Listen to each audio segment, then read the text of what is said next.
But don't worry, Narsha owners. Thompson has one, so the buff is coming. Don't worry. Yo, you guys know I just summoned a dupe Manananan right now? What? No way. What? Yeah, Wait, what? swear. This guy just casually summoning a LDNet 5 podcast. What the? Okay, wait. Yeah. Are you gonna feed it for ancient crystals? Yeah, I don't know, What man. the fuck? I feel like you you gotta gotta keep it, right? Cool thing is, I don't even have to change anybody's names. This is exactly the names from our last podcast. So, aloha to the YouTube channel. Welcome back to another podcast. This is a surprise morning podcast, actually, this Friday, because as you might have seen already, there has been a balance patch that has been announced. So, I decided to bring back these members of the podcast and kind of gather everybody to discuss, right, about the podcast in general, as well as about some of the changes, right, line by line of the podcast that we have. So I hope you guys are doing well. Welcome back. I'm actually gonna make this a little bit smaller because I want to put this up. But so what we're gonna do through this podcast here today, if you're watching from YouTube, is I'll have a display on the bottom right-ish area showing like the units and the changes that we're discussing, so you can easily go through, go back, go forward on hearing about certain things that you've missed, instead of having it in just 1 hour or 1-2 hour podcast where you don't even know where anything is. So hopefully that makes it a little bit easier for everybody. I'm gonna put this up on the screen here.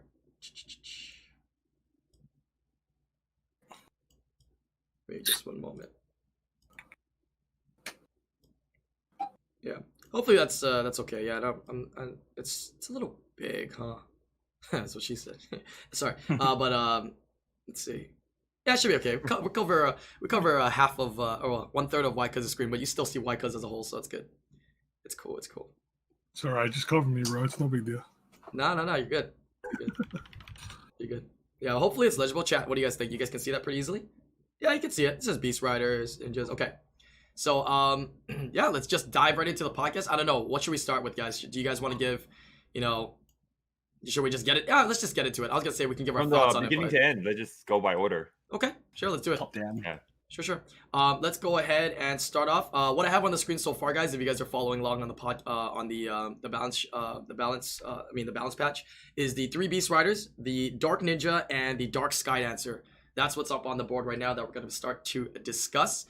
What are your thoughts? I guess we can start off with the Beast Riders then. Yo, for the 3 people in the whole world playing Summoner's War that summoned a light or dark Beast Rider, this week, or we had fun. We had a good run at it. I know it's kind of self-centered. It is a really self-centered comment because there's only 2 or 3 people that summon, Narsha at the same time I did. But man, sometimes Narsha will miss strip and then she do nothing for the next few turns. And now, oh my god, she falls off the mound. She has a harmful effect on her. GG. But that's a pretty big Beast Rider nerf, especially considering the fact that the bombs stay on them, the stuns stay on them, and stuff like that. It's not just Narsha. I mean, the biggest thing is, like I said, people say, oh, it's double-edged, works both ways. You have beneficial and harmful, but the beneficial ones will never. The benefit of the beneficial ones will never outweigh the detriment of the harmful ones. You know what I mean? Like when they get dismounted, they're gonna do more damage. So whether you come back with attack buff or whatever, it's not that big of a deal. But if you come back with an armor break, you're finished. You know what I mean? Like, you're just done, So it's actually a pretty big deal. It's a pretty big impact on the whole Beast Rider situation in general. Yeah, I actually like this nerf. I think we were talking about it last podcast, right? Yeah, we talked about it. Because Ken hates Beast Riders, by the way. But continue. I hate Beast Riders, but yeah, I'm pretty happy with the nerf. I think the other one was on the water one. Right. So you need 4 buffs for it to ignore defense now, right? For 100%. Before it was 3. Mm-hmm. Yeah, I don't think it was previously being used to ignore defense. Like, that was just a bonus. Yeah. The main thing is that it's still got the main thing. What they haven't changed is the fundamentals of Beast Riders, their main skill sets. They haven't changed those, so they're still used for what they will be. Like, what they'll be more in line with what they were designed to do. It's more so now they've actually fixed the mechanic, which used to make him really, really strong, which was that passive, which allowed them, like, they were effectively being cleansed when knocked off the ride. So I think it's going to put them into their place a bit better. I think if they didn't even make changes to the water or the wind ones, I think we would have still been happy if they just kept the passive change. I think The other two don't make that big of an impact. Yeah, it's interesting Yeah. though because now with the less damage though, is it harder to boost or you boost less, right? Because the damage is less now. Because isn't it based on the damage? The So it's boost? based on the amount of damage you deal. Right. But for the most part, like you're generally only boosting like 10 to 15%. It's not a significant boost in most cases, So especially for right now it's about 10 to 15%. But is this gonna go down a little bit then? Instead of 70% ignore damage, you're Probably get still gonna be the 50? same. Really? Honestly, I think it'll still be close. Hopefully, that's the main thing I'm concerned with. I mean, I use Barbara a lot, and I've gotten to ignore defense completely like twice ever. So yeah, I mean, it's most time that you hit only has one debuff on it anyway, or maybe no debuff. I mean, one buff on it, or maybe no buffs at all, because you're usually using to boost your team. So I don't think the boost is gonna change by that much. Maybe like a few percent only, but as far as the one-shotting thing, but like Lucky was saying, the one-shotting thing isn't really a thing that gets to be used all that often. Like the other team has to be like wedge at Fran, you know what I mean? And then you could like one-shot something, but other than that, it's not really for that purpose. All of us here are very RTA heavy, but I know a lot of these buffs and nerfs are addressed to Guild Wars as well. So a lot of the Guild War defenses will be a lot easier to beat with the passive now having harmful effects to still stay on the beast. Definitely. Also adding into the Guild Wars stuff, I mean, the third one here that was hit was also Savannah. What are your thoughts on that? Because I think out of the three, she's probably the most Guild Wars, Guild Siege heavy one that's used on defense. So how was she hit, and how do you guys feel about that? I think that's a big nerf, honestly, because originally when it puts the attack bar to 0, it means pretty much you're guaranteed the next, getting another turn. You know what I mean? Before they do. Now you don't guarantee you get another turn after you use it. So it's a big difference. That 25% is a big difference, not because of the actual percentage of the bars, but because you don't guarantee yourself the turn again afterwards. I think she'll still be really good. I think the annoying part is when you bring in like a Savannah team, most teams that contain Savannah brings in like a AoE stripper that comes before Savannah. So Savannah faces a lot of triple revenge Verd, right? Now, like if any one of their unit resists and the revenge procs, like something bad's gonna happen to your team, right? That's why you go Savannah and Verd. You just take both. Yeah. That's true.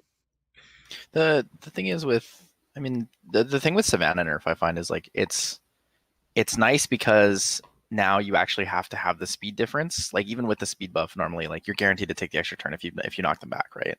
Because 0 versus like you moving first. Now if it's only 75%, like if you're fast enough, you might actually be able to move before that other person, even with the speed buff. I just don't think that Savannah can be the last to move on your team anymore. Like in your whole combo, you need something after Savannah to make sure you get the turn, because there's almost no chance you're getting the next turn again. Well, that's not necessarily true, because if Savannah is moving last, you already have 3 units that are moving before her that are already going to have attack bar, right? So if you push back, you're still good. Right. But I see a lot of Savannahs go second. I don't really see them go last at all. It's nice to have Savannah go faster, because then you get the speed buff earlier, which means that you're just cycling yourself a little bit faster than everyone else too. But I see what you mean. Overall, like it can be run either way. It still works. I don't think the nerf to her is like super significant. To her skill 3 specifically. I think it'll change the dynamic of the interactions between like the different comps that you're going to be fighting, instead of being so straightforward. Because almost all the time, if Savannah goes S3 and she hits it, you're taking another turn. You're lapping, right? But now it's a little bit more variables depending on what you're fighting and what you're up against. If you're going to get that, you're going to be able to get that second rotation or not. But it should be interesting. Yeah, it's 25% less is definitely a deal though. It's definitely a big deal. It gives you more of a chance fighting it. So all in all, a nerf, right, to Savannah, making it a little bit easier. Because I often felt too, sometimes fighting against Savannahs were kind of annoying, right? Kind of annoying and kind of hard to deal with sometimes, especially the ones with Giannas as well. So I think it's more relevant when you're playing against like Triple Revenge Birds and other teams that are just right under your speed, if they resist and, they revenge your Chiu or your Savannah, it's kind of hard to come back from that, Saves Thompson a lot of money. No. He's still trying to summon it. So interesting. So I guess the biggest like we addressed here, the biggest thing about the Beast Riders is the nerf for the dismount, right? That's a big thing. Is this gonna like do you guys feel it's gonna gut them, or is it they're gonna be used less now? Because obviously we still know Beast Riders are strong, right? But this could be pretty big, to be honest. This could be pretty big. Leaving that defense break on there, like, man, like it's gonna be so much easier to clear them, right?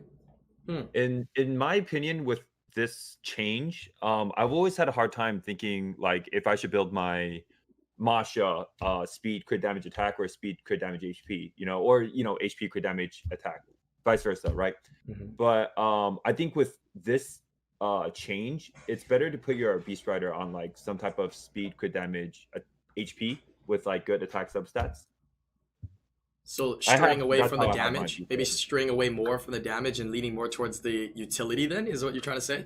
Their damage will still be high because they armor break and they scale by speed, but it's gonna be more beneficial if they're a little bit tankier, just in case like they get shot and then you want to heal them up, Right? If you run like a more healer type.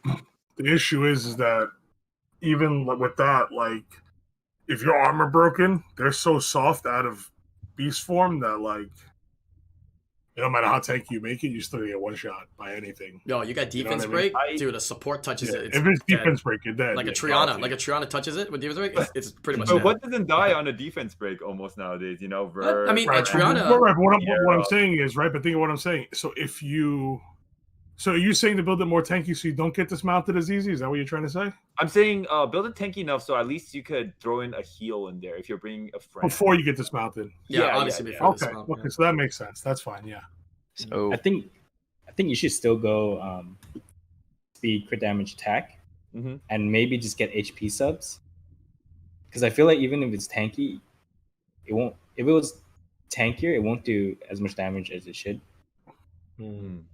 I think it also depends on kind of how you draft it, right? Like you're saying, Ken, if you go the attack build, you're probably aggressing more, right? If you're going the HP build, it's better. It's like more flexible for like if you don't get turn one, then you can still like have that immunity on your units and then like take a hit and then be able to move and destroy them, right? Because if your whole play is turn one, you have to have the high attack. Now, well, I don't know. Now it's kind of like the Beast Rider kind of reminds me of Leica, but it takes 2 shots to kill it, not 1, right? Yeah. So I don't know. I think it'll be more beneficial with more HP, and they have great stats. So it's they scale really well. Being how's their defense though? Is their defense pretty high? Their defense is pretty good. Barbara has 600 or something like that. It's not bad. It's not bad. Like pretty standard Nat 5 defenses. So we've seen in the history of Beast Riders, right? For at least Barbara, it started off being everybody Swift, right? Everybody Swift Barbas, and I've been seeing a lot more violent ones now. Is this gonna with this change? Is it gonna lead to more violent units? Maybe to like get out of like the defense break, get out of the debuffs and whatnot to be unviolent more feasibly, or you think it's still gonna be dependent on what the player is drafting and how they want to play it, whether it's gonna be Swift or violent? Because I've even been considering to change mine to violent. I mean, I think all that relies on like what your runes look like. You know what I mean? Like what you need the Barber to do. Like, is Barber your damage or is Barber your turn enabler? You know what I mean? Is Savannah your damage or Savannah your CC armor breaker? You know what I mean? So that's how you build it based on that. If you have the runes that are super fast, like you have super crazy violent runes that you never have to consider Swift. But if you don't have the crazy violent runes and you need that boost to get your violent runes to go, then you have to still stick with Swift. So I don't think the whole nerf is going to change the way you build it, but I think you have to build it based on how you're going to use it. And just scared, scared like definitely Swift. need to give them better runes now. They don't do a nearly. So Barbara doesn't do as much damage she used to, only by a little margin, but that margin could be enough to kill a unit on a violent proc turn 1, right? So people will have to debate whether they want to be more attack focused or more HP focused. One thing I'd want to ask you guys is, do you think that if you stun a Beast Rider and then you knock it off the mount, it stays stunned? Yes. Okay. Because I think that's going to be ridiculously strong. I don't know if that's a harmful effect. No, that's inability. It's inability, right? Inability, so it's not harmful. Is it technically separate? Yes, there's inabilities. It should be separate. It's 2 categories. It should be 2 categories. I think it stays stunned, right? No, it doesn't. Theoretically, it shouldn't. It should because there's inability and then there's harmful effects. Harmful effects are like Veramos. Like Veramos cleans, harmful effects. Veramos stun, right? Yeah. Yeah. No, that's exactly what it is. Yeah. So along with that, with the whole Beast Rider thing, I think that this balances them pretty well overall. Can I I don't respond like to it. Alan? Could I respond to Alan's question first? Sure, go ahead, Before you call it. I think Savannah has always been one of those like Swiss Army knives where you can have her build on Swift and get the first turn. You mean Barbara? You mean Barbara? You mean Barbara? Savannah. Oh no, Barbara. Yeah, Barbara, yeah, I Barbara. got you. I got you. I know Or what you mean. or you can have Barbara move after like a damage dealer and just do second skill to kill off a unit, or move like have the stripper go first and then Barbara, and then Barbara goes before your bruisers, so like kind of right in the middle. I see that pretty often as well. You know, I don't know. I've been seeing a lot of violent Barbas, man, and like the more I see it, the more I'm like, damn, it's such a nice like. I mean, when like, it works, potential- it's amazing. Yeah, like Yeah, that when it chance. works, it's amazing. Like When it doesn't work, it's you're horrible. drafting like 30 wings, right? And you get that chance of a win potential off of that violent because she's enables it pretty well, right? Defense break and to just kill, you know. So I don't know. the Barbara necessarily doesn't need to go first in your team. It can move like second to bring the damage dealers, Mm. your bruisers back up. Yeah. Right. It's a good setup for your damage dealers, right? It's a defense Mhm. break into Yeah. pushing, right? Or I mean, not defense break, a little fluff damage into pushing the rest of your team up, which is nice. Yep. Okay, cool. I think Any other words on Beast Oh. Riders? Go ahead. I was gonna say I think majority of the time Violent would be better too because their skills take so long to come back. That's the Barbara- main reason. That's the main reason for Violent, to be honest. I don't think so. I think the main reason for Barbara to be on Violent is because her skill 2 and her skill 3 both turn cycles her. So like it just when Violent procs just like give her extra turns. Ha, yours absorbs Yeah. attack bar? Wow. Plus, she also deletes a unit. Oh, yours don't? if She goes Just memeing, yeah. I mean, awakens to resist. I mean, that's why it's slightly beneficial too to have something debuffed before you Barbara goes too. You know, And If I Barbara want to say breaks this up there one already. last time, dude. Poor Narsha users, man. Tangible, like Oh, it's like shut up. it's not. She's not even part of the picture, and she oh, got poor LD people. I'm so sorry. Oh. I mean, It let is, me but ask you. Let me ask you this. it's hard for Let me ask you somebody this question, Thompson. Were you satisfied the way Narsha was already, though? I was well, like she sometimes there's a few games where her skill 3 doesn't land. Right. You know, it's hard to make it land, right? The strip, Or skill Right. two. and it happens. Skill You 2. know, it happens. Your strip don't land. So Right. sometimes if a game she doesn't land strip twice, she doesn't do anything for 6 turns. Right. Okay. Yes. Well, hopefully, you know, if she gets worse and worse and worse, I mean, you gotta wait for Oh, that okay, one alright, big, you know, okay, the one alright. big, the one big Yeah. buff, you know? Yeah. You know, So- just sometimes she just does nothing for 6 turns. That's Don't all, worry. man. But In a don't game worry, after- don't worry, Narsha owners. Thompson has one, so the buff is coming. Don't worry. Yo, you guys know I just summoned a dupe Manananan right now. What? No way. What? Yeah, Wait, what? I swear. This guy just casually summoning a LDNet 5 during Casually, podcast. casually. What Summoned- the? Okay, wait. Yeah. Are you gonna feed it for ancient crystals? Yeah, I don't know, What man. the fuck? No, I feel like you you gotta have keep to it, keep it, bro. right? You You don't- have to keep, you have to keep extra LD not fives. Dude, doesn't Huh? even give it a reaction. Just low key, I just gotta do banana. The Yeah, fuck, but dude? Manananan, man, no reaction. Okay, but now you Yeah. put Get two found in banana. chat, You put dude. 2 Mananans on your profile, so everyone knows you have 2. I guess, yeah. I guess I'll level it up. Whatever. The okay. I just wanted to be the first person to say my condolences, and I'm sorry. Oh, it's okay, yeah, no problem. It's gonna It's be not like, not a fun feeling. if Duke don't come, a new won't come, right? Like if it doesn't come, like you're gonna get dupes before you get new ones. I get it. All right. Anything else on these Beast Riders here? Anybody want to add it? So can we kind of I agree think they're in that? a good place now. Yeah, I mean, can we all kind of agree that it was good? It was good. Just that honestly, it's just that main first line though. That's the big one, right? We can agree. Even if they didn't do line number 2 and line number 3 of Beast Riders, line number 1. That's a big one, right? For everybody. Yeah. Well, I guess maybe not the owners that really love abusing it. It's good for me. Good for me. Yeah. Yeah, the third one helps out like the guild, like Thompson said earlier, helps the guild side a lot better. A little bit more chance Like, for the like, guild like siege. that Luke the Galleon Clara thing. It's not so ridiculous, I guess now. As ridiculous, maybe. Yeah, true. Very true. All right, we got 2 more lines here that are on this balance patch, and line number 4 here is Dark Ninja. Now, I was not able to get Obabo onto this podcast, but for those of you guys that know, Obabo has one, and he's always been advocating for it. He'll be on next week's Tuesday podcast, so should be interesting to see his insight. What do you guys think? I think it's kind of cool. Like you literally are setting yourself up to nuke. It's like a Diana, one-turn Diana that's Yeah, a sub and defense. adding, break. adding the Donna. defense break is a big deal too, dude. Like that's Yeah. huge. You know what I mean? Yeah, Like, then you it, make it, it better, it right? takes out the prior necessity for setup. You know? Yeah. He has a new nickname right now, right? The Han Solo. Oh, I like Yeah. that. The Dark Ninja's the Han Solo. Okay. But Han Solo doesn't have a lightsaber. Yeah, he doesn't. Doesn't he have like a? No, Oh, he just has guns. No, he uses a gun. oh no. The transmog. The transmog has it. Oh, no, he's talking about Han in the game, Oh, but I'm they're, talking about- they're talking about Han I thought you Solo meant as in in the the actual, reference. like the reference Han Solo, like in the movie, you know? Oh man. Yeah, but That was so awkward. hey man, wouldn't be my stream, wouldn't be a podcast without some cringe, man. Yeah, that's what I like. True. True. Every podcast has a bit of cringe. Yep. I summoned that Han for JMac, by the way, Blazer H. Yeah, in New York, I remember that. So, do you think it's gonna make it more viable as a damage dealer then? Like Yes. to be brought up? Oh, Yeah. most definitely. Yeah. He has a good lead too. He has a good everything. His kit makes sense. Now that they gave him like more damage. Well, okay, more damage. They gave him the defense break. He basically is guaranteed to kill anything off will. Because if you have 4 chances to defense break at a 50% chance, your chance to not defense break is really, really low. On top of that, so Han has some of the best bruisers base substats in the game. It's 12k HP, 600 defense, 800 attack, 780 attack, 107 base speed, and a crit awakening. Wait, he's actually nuts. Yeah. He's insane. Yeah. He's Yeah, actually good. nuts. I was talking with Pokemango about it yesterday, and he's like looking at the multipliers, and the multipliers are pretty close to like it's basically just like a premium Mina. I was thinking more like Diana, Like- but okay. Well, Okay. okay, so it's definitely a better It feels version of like Diana for that Yeah. setup. Because you get another Um, turn. That's the nut part. Yeah, and okay, so if you compare it to Diana, you also have the stun because skill 2's on a 2-turn cooldown. It does so skill 2 you- is multi-hit or one hit? It's 2 hits.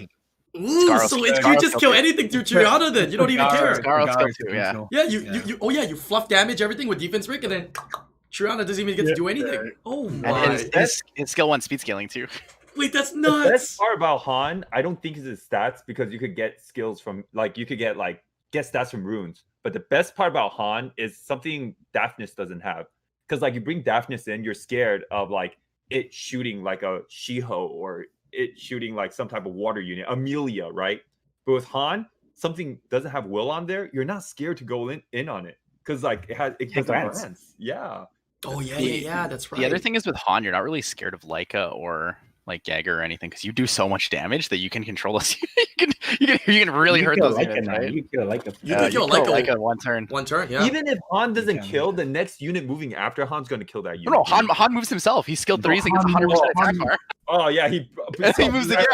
Of Yeah. course, Yeah. of But course. You just So would you even build him violent anymore? Yeah, no, 100% you build him violent because his skill 2 is on a 2-turn cooldown. So you have It- a first cycle, violent pocket to building on violence is the way to go. There's no other build like Swift. That's no way. Yeah, I mean, the only other considerable build is Rage, maybe. Nah. Mm. But even then, if you're gonna use him in You a don't need clear, rage because violent is better. you have skill 3 into skill 2. You'll never need rage. to kill exactly, you'll just something, kill you know what I mean? everything, right? Yeah, but so the thing is though, you can't really set him up for turn 1 because he doesn't really get another turn with 100% attack gauge on turn 1 rotation, right? Just like you don't use Diana on first rotation, so you don't get cut. So that's you have to assuming- set up, right? That's assuming that everyone's at 100% attack bar. If you're using him in cleave, your attack bar is 20% over everybody's. If you're using him in a bruiser Oh, comp, that's true. then it still probably doesn't matter because It's other not people like would have Diana, moved already, right? It's not that big a deal because Diana gets cut, she's fucked. He gets cut, he's still the same as he didn't get cut. You know what I mean? Also, Mm. Diana doesn't have the same kind of speed pressure as Han. Han's going to be a 230, 240 speed unit on violent minimum. Whereas Diana, most people run somewhere between 190 and 220. Right. Interesting.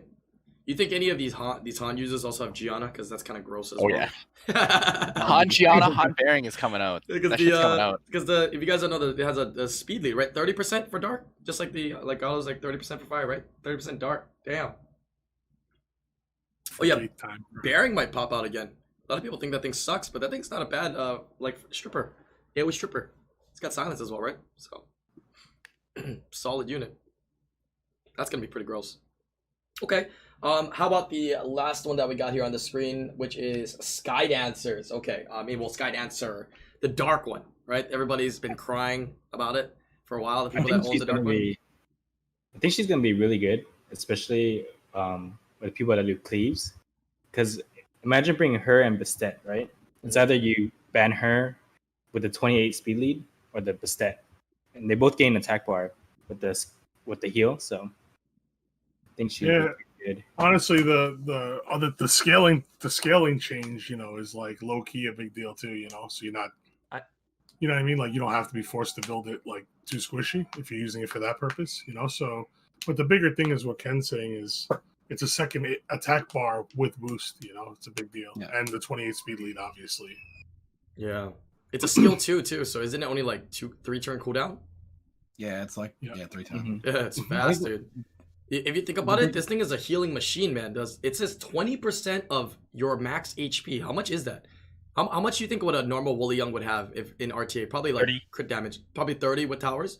So you're looking at Probably, what? Yeah, probably 30 because they still build. I don't know if they'll still be built on attack because of the scaling's different now, but they still kind of need attack for their third skill. She'll Yeah, probably so- build Bruiser. So you're thinking like around at least 6k then, assuming it's 30k after all the towers and everything. 6k heal every time on 3 turns cooldown with attack bar push if they're 100% and attack buff. That's pretty. That's kind of nut.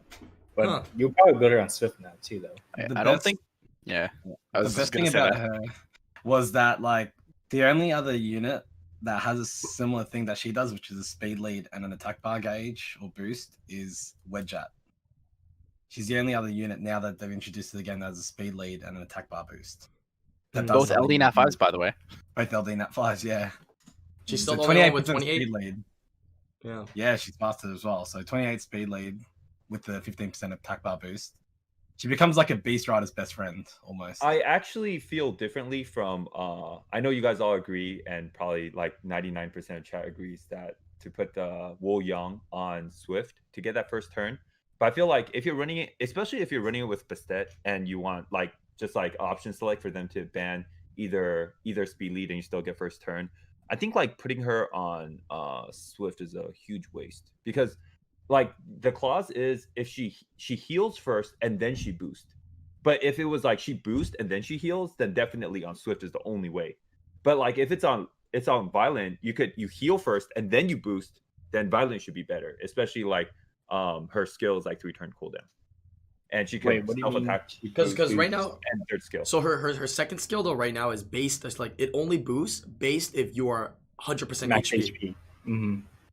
But it boosts in the description. I hope they're translating it right. But in the description, it says it heals first and then attack bar boost if they're full heal.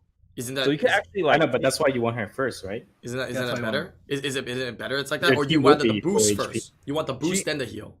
She does come with a 28 speed, so I don't know. Like, I think being on Violent is a bit greedy, but I think it's possible because she heals and then boost. You know, You like can- if you want to boost first with attack bar, you can pick another booster and then have the speed lead. But she heals, so you can actually take a little bit of damage and then boost, and then attack bar push, right? So I you're saying think you don't that's need Swift definitely return. better if you're doing like Beast Rider setup with her. But if you're Yeah. actually like, if you're hard cleaving with her, she has to go. Yeah, if you're just like brainlessly bringing one team, I get it. Like you got Lucian, Wo Yeah. Young. Yeah, okay. The problem is But- if you don't make her go first in the beginning like that, whatever your threat is or your enabler after that, they can just put all their damage into that first, and the heal won't boost the thing that needs to get boosted.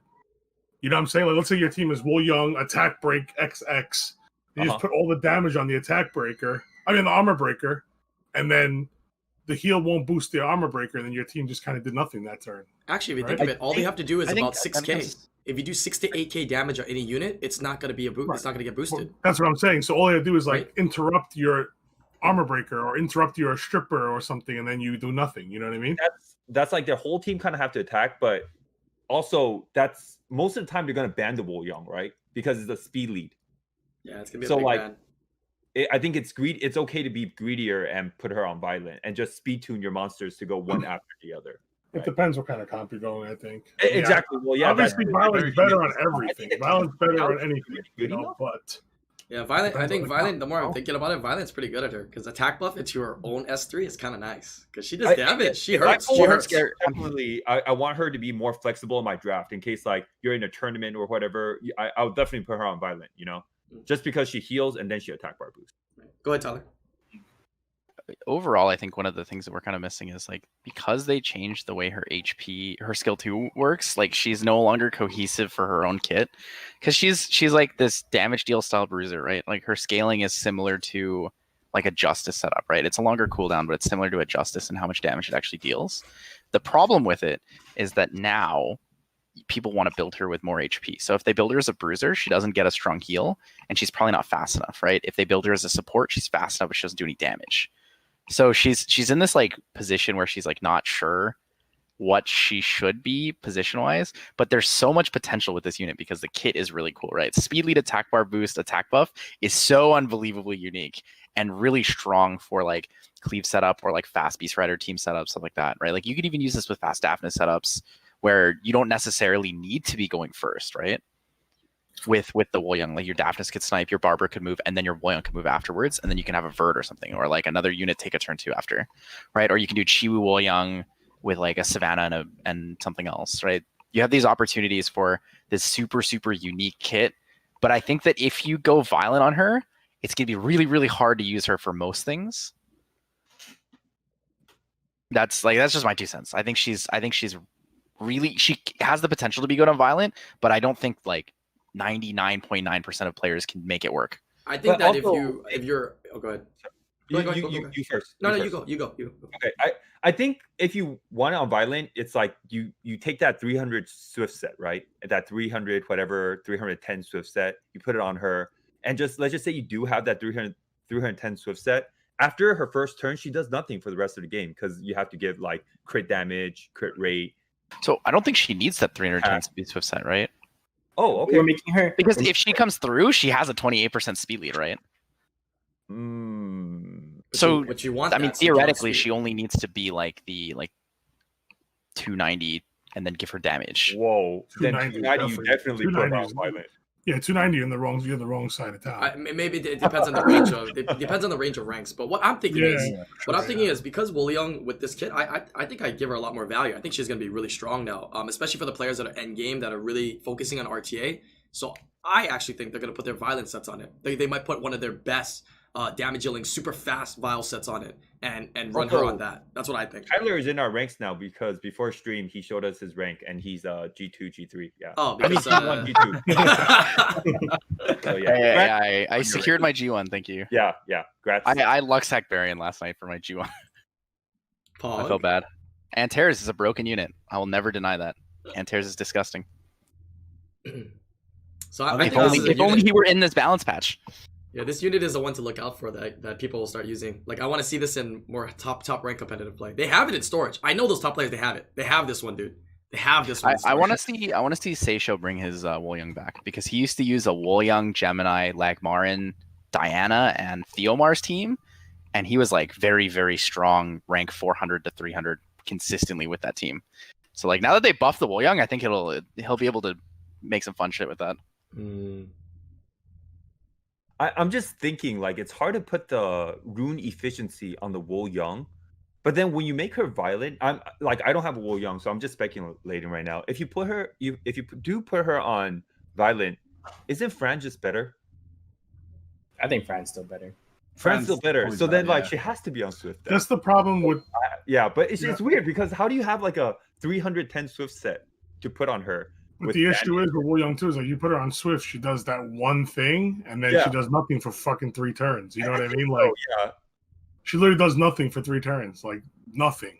Or maybe just like a Swift Fran might be just better than a Swift Wolyung. Because if you make it 310 speed, you're gonna have fucking garbage other stats for the most part. You're not gonna do much damage with S3. You're not gonna do damage with auto attack. She just does nothing besides give you that one boost.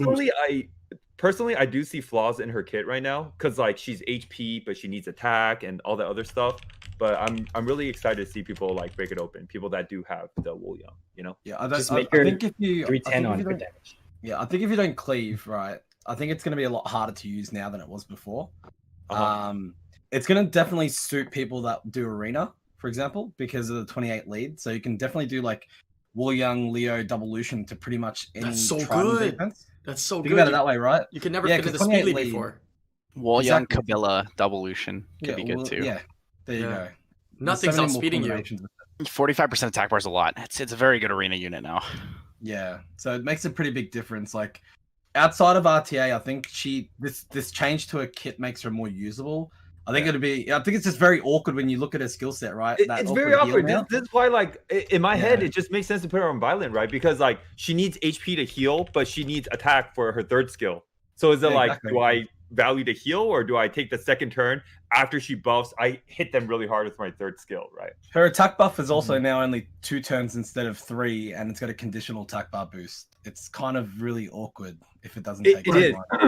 That's where it's awkward, is because if you build damage, then you're pretty much giving up the fact that you're gonna be able to boost your team. You know? Yeah. Because your heal's gonna be small as shit if you gotta focus damage. You know? It might be one of those things you're going like you just go crit rate. You know what I mean? Like you're not a crit damage unit. Maybe you go crit rate. Like you're gonna have to see what the difference in damage is. How much she actually already does, just maybe on crit rate. You know, like some people go tanky Trianas or crit rate, or they go crit rate. It'd have to be probably more so like HP attack, like speed HP attack would probably be a more feasible thing to do on her. Right. Then you can actually use your insane attack slot 4s. You know, because some people have some of those. It's possible. Yeah. So there's some flexibility here. Now it's used, but I think that 28 lead is what people are going to be drooling on the most, because now she's a little bit more viable. That 28 lead, I think with Beast Riders, I think people that use Beast Riders, I think she's going to be nice with them. Honestly, she's going to be really nice with Beast Riders. So yeah. Which one, Narsha? No, Ziana. Okay, you're right. Okay. The run was good. Yeah. All right. Any other last things, or I'm gonna move on to the next segment of these of the balance patch here. We can go on. Let me know if you guys want to revisit. We can always hop back. I know it's annoying. I'm just salty, man. You guys. No, like, I just told Marsha, I've been using her, and she's like not that good. Drop a few ranks, but I enjoy using her. And now she got nerfed. I'm like, oh man, you know. Right. Just kind of sad. Thompson, you should be excited for the next one, right? The next unit on the list. Because it got buffed because Thompson has it. Yeah. Wait, what is it? People in Narsha, don't be scared, bro. What's the next one? So the next things on the list here is going to be all the Monkey Kings, the Demons, the Sea Emperor, and the Beast Monk. That's what we got, and the Ifrit. That's why I don't even know why Ken Ball is worried that he has a Kraka, because that's getting buffed eventually too, as Thompson has one. And I have to like things how to get to it. Bro. You have the Light Monkey King. I forgot about that. Yeah. Now you have 2 options. As long as Thompson has what you have a chance. Yo, all the Monkey Kings got buffed. Yo, these Monkey Kings. Bro. I'm gonna give this in a nutshell, man. These Monkey King buffs are nice, dude. I like this, dude. I like this. This makes them kind of nuts, dude. Let's talk about it. What do you think is interesting? Pick one. Pick one. I want to preface. Last night I said that I didn't think they were going to be that strong. Totally blanked on the fact that like skill ups exist and they're actually 2-turn cooldown on skill 2. Yeah, these things are absolutely like nuts. They're actually going to be pretty good now. So I take back everything I said yesterday about them not being that good. They're going to be pretty good. They're already good now, and now they counter the fire one counters Danny Hathor really well. Yeah, what I can say is like Thompson's like always been a big advocate for the Monkey Kings in general. Even the ones people usually don't use, like Wind and Fire.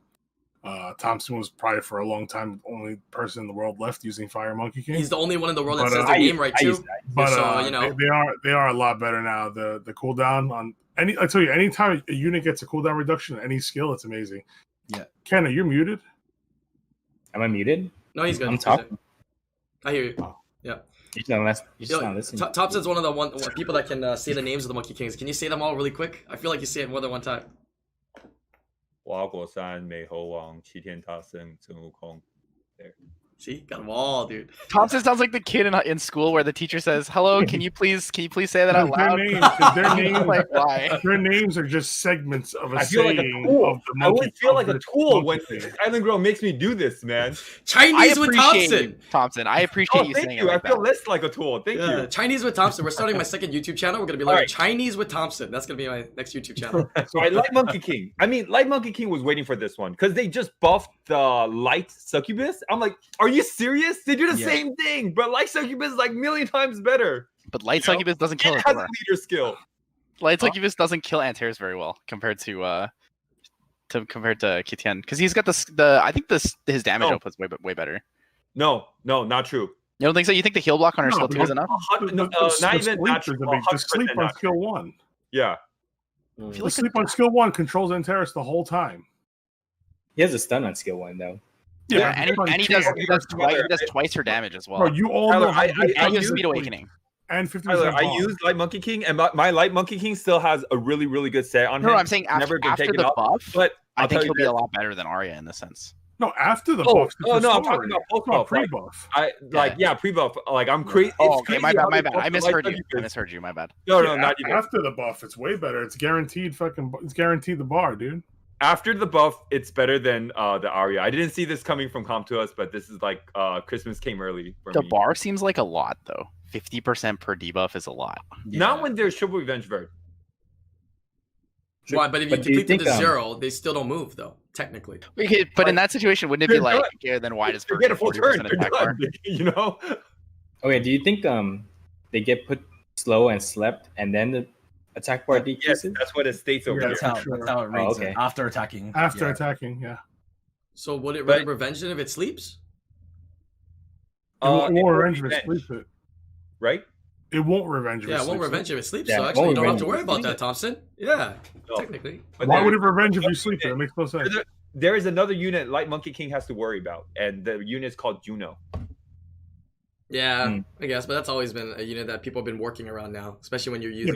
But even before this buff, it's still Juno. It's just better.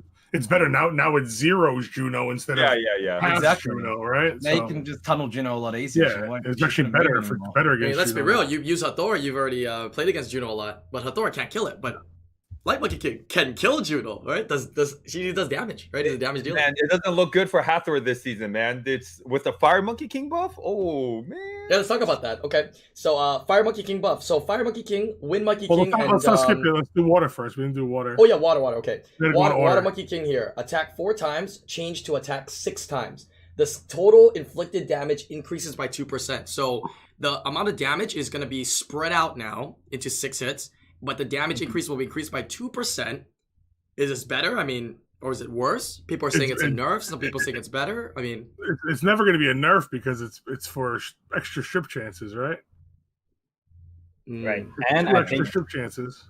I think now, instead of building with a higher crit rate, you could do maybe like 60 now, for the chance to kill those Mihos too. I was about to say that because now you get 6 hits for a chance to kill Miho. Right? I think a lot of people were already building it lower crit with higher HP. You get 6 chances to crit also when you need it to, crit to strip whatever. You know what I mean? So it's okay. Like Ken might be right. You could probably build it a little less crit, and then it could deal with Mihos, and it could, deal with other things. You know what I mean? So it's not. By the way, that's not intended. That's better versus Triana too. By the way, people putting their Water Monkey on low crit is not intended. I mean, I always try to put my Water Monkey on high crit. It's just like impossible with the speed and the HP and the attack. It's impossible. Limitations, it's really hard to run that unit. Yeah. I mean, technically now you can just what do you think about taking it out of its use before and just making it like, okay, it was already a first turn stripper, but first turn stripper and you can just root it on slot for attack, man. So when you go against Mihols, you just kill them. I don't know. Right. Well, also like what Ken's saying is like, you also got to remember that because you can lower the crit rate, it means you could force in some of those other impossible stats that you normally can't get on it. You know what I mean? Right. Because you're allowed to lower the crit rate, you could probably get a little more stats otherwise. Like Comp to us used their head on this patch, and even though the Water Monkey King got buffed, the biggest buff was the fact that Water Beast Rider got nerfed.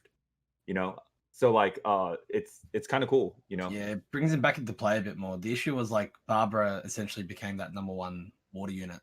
It took the spotlight away from Shihu quite a lot. I mean, every time I see a Shiho, I just bring in Barbara, and it's like the Shihu dies immediately, right? But now Shiho gets stunned Barbara, and now the Barbara gets off the mound stunned. Oh wait, does it? It doesn't. No.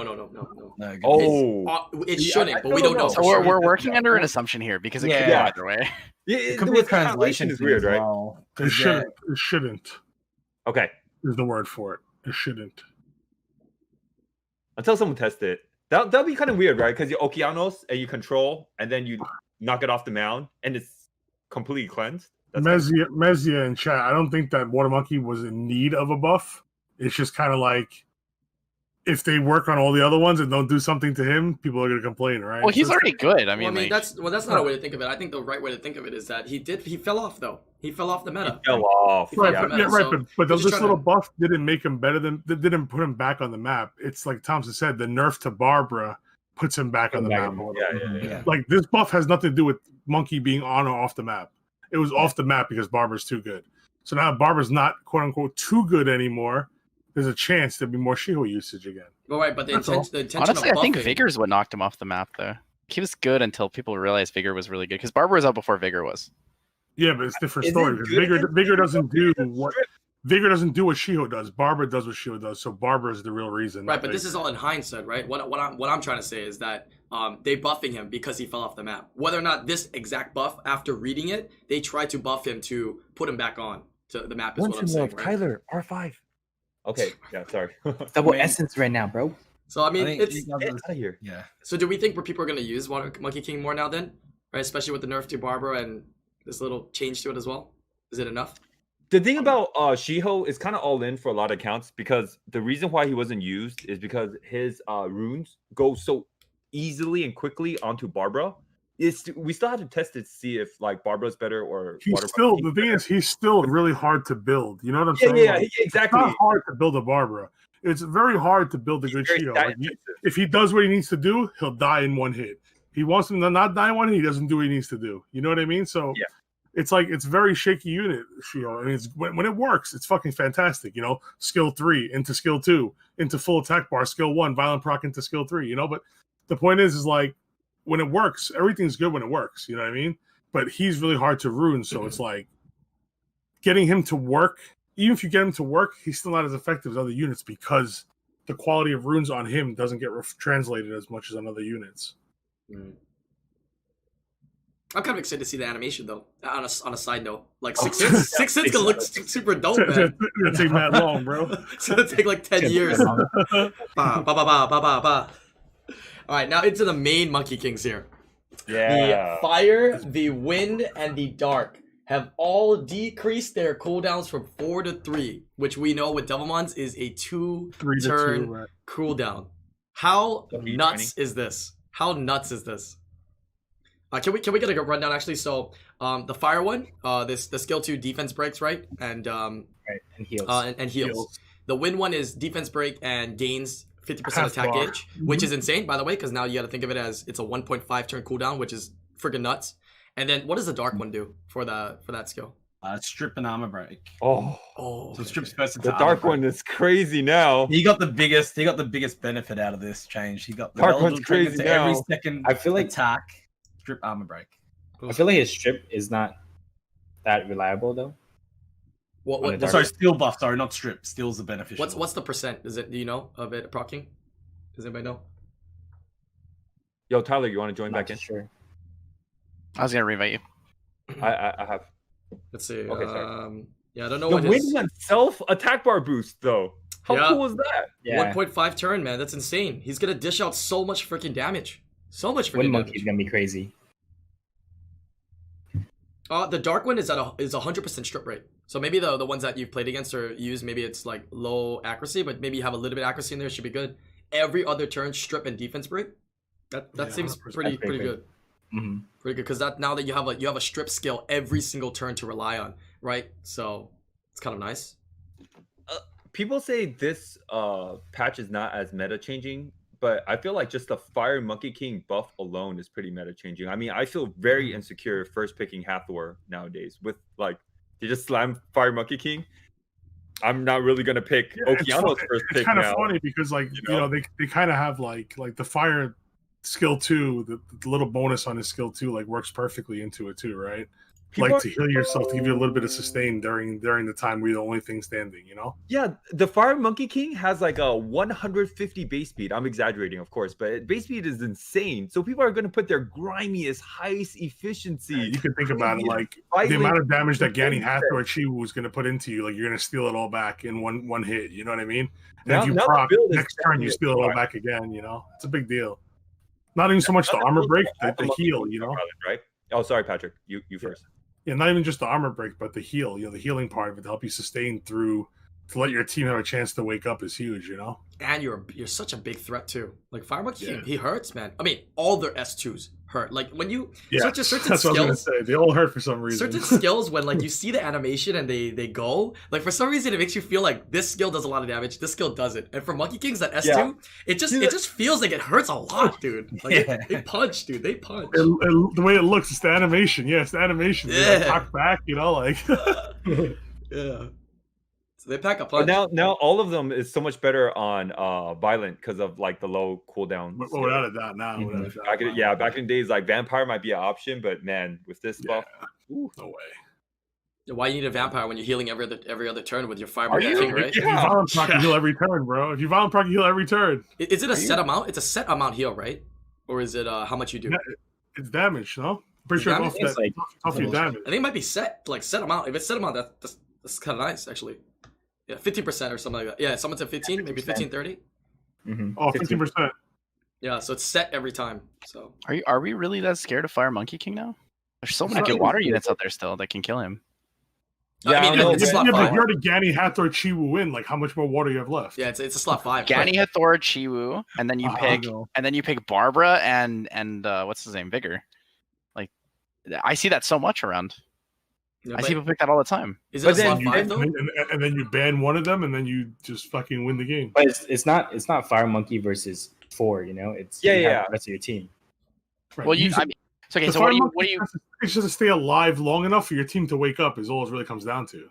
I So you're think. banning the Gani in most cases then.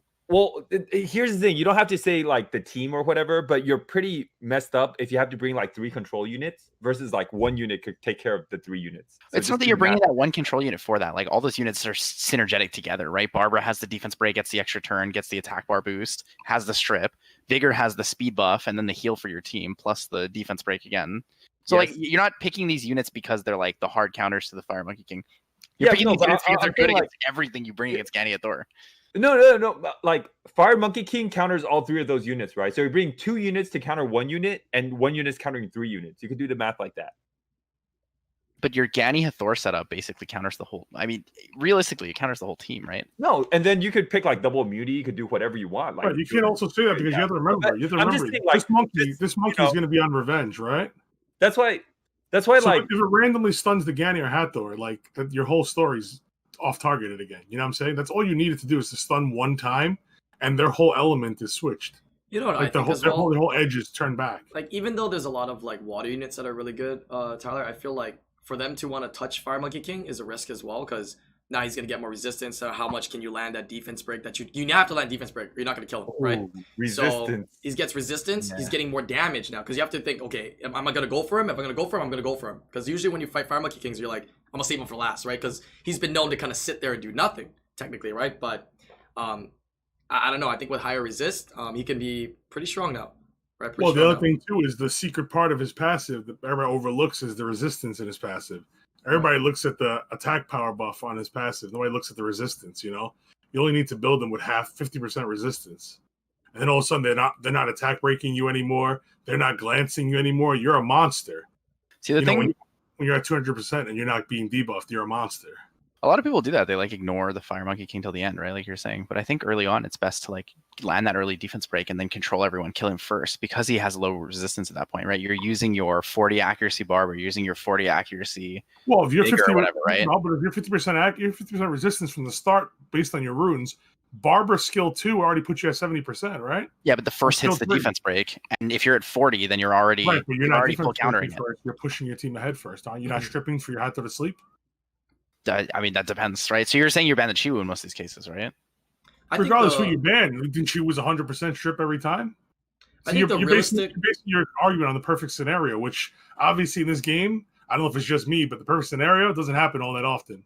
I think You know- in a real scenario though, if you were to be playing this out in drafting, I think the Fire Monkey King is never an early pick. So by the time it's a later pick, the probability that your opponent's gonna be picking in like has stuff. Obviously, if they won't have Barber you won't and have 2 counter picks for right, it. if they have Barber and Vigor, it's not gonna be a Fire Monkey King game, right? And I if think you it's pick it a in, fourth then and at the fifth. end they might draft Barber or Vigor. You could ban it, or obviously you have other things on your team that are more of a threat, right? So IslandGrown is such a wizard, bro. You're a genius. I mean, but I do think 100% that right. No, because if there's 2 water units early, your option to counter Gani Hathor is probably You're not Fire picking that. Monkey. You're picking something like Hathor, Chiwu, Barbara, and then you have 2 flexible choices from there. Who picks Hathor, Barbara, Chiwu? If anybody has a choice, if your focus is Chiwu, Hathor, if you have the choice of Gani, 85% is going to take the Gani there. 85. fight. Who's going to take a Barbara, right? Fight.